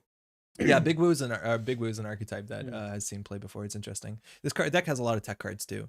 I do think Big Max, like, it's just more consistent. The thing is, like, we made this Big Woo deck basically into a Big Max deck by just allowing you to free draw cards. Like, it's really funny how that worked out. Yeah. Thanks, quickly, Pack. I'm reading Titan by John Varley. I'm having fun with it so far. Boy, I'm in a bit of a reading slump. Really? Like we read something that was a slog for book club. Maybe I talked about last time. Did Called you read the phone book again? The phone book? What? The Yellow Pages? Yeah, I mean, every now and then we just read the Yellow Pages in case there's something It's fun. one of the most popular circulated books. We read Be There to Love Me at the End of the World, and I think everyone in book club disliked it for different reasons, which is always the fun kind of discussion. But like, it's just like, I don't know, it's the kind of book that made me feel pretentious because it's absolutely the way that I write in my heart of hearts. It's like this very casual, conversational, but also folktale-esque. It's hard to describe without you being there, but I know it's a book that made me kind of look deep inside myself and excise the parts that remind me of this book. Whoa. So it was like a constructive process. A little, yeah, exactly. Cool. But no, it was a bad book. A lot of us hated it. Yeah, I'm just kind of in a slump other than the John Varley book. Looking forward to the 3rd Locked Tomb book coming out in September. Did you read Gideon the Ninth or Harrow the Ninth? I don't know those words. Okay, all right. You know I can't read. That's true. No, you might like Gideon actually. Yeah? I won't say. No, I don't know. I mean, it's just a fun book. It's a weird, fun lesbian necromancers solving a puzzle box horror, like haunted house. Cool. Yeah. Anyways, trash. Yeah. yes. So I just want going back to the Netrunner DB stuff. Once Midnight Sun is out, I want to see a review for each of those 65 cards within like 2 weeks. Oh, it'll happen. It better happen. I want to see it. I will be doing my review session here, like the way that we've been doing for System Gateway. We'll continue that for Midnight Sun. Apologies, we didn't do it for the booster. We will also have a spoilers video on this stream. It won't be next week. It'll be the week after, which is like where the community stuff starts. But again, stay tuned to Nisei. Follow them on Twitter. Check out Reddit r/Netrunner. Get into the Discords. There's like a spoilers channel that people share and discuss spoilers because things are going to drop as soon as the 11th, which is Monday.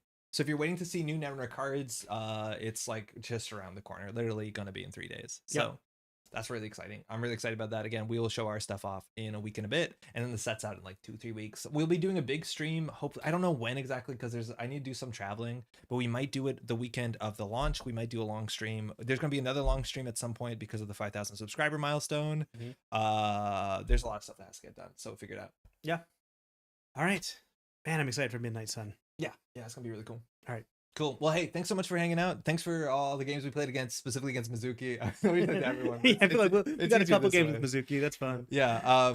Shout out to everyone hanging out in chat, everyone watching the VOD. I'll add all the links generally. I don't know if y'all know on YouTube. The links are in the description if you hit more. So we'll try and get all the links that we promised we'd get in there. But that's like, so yeah.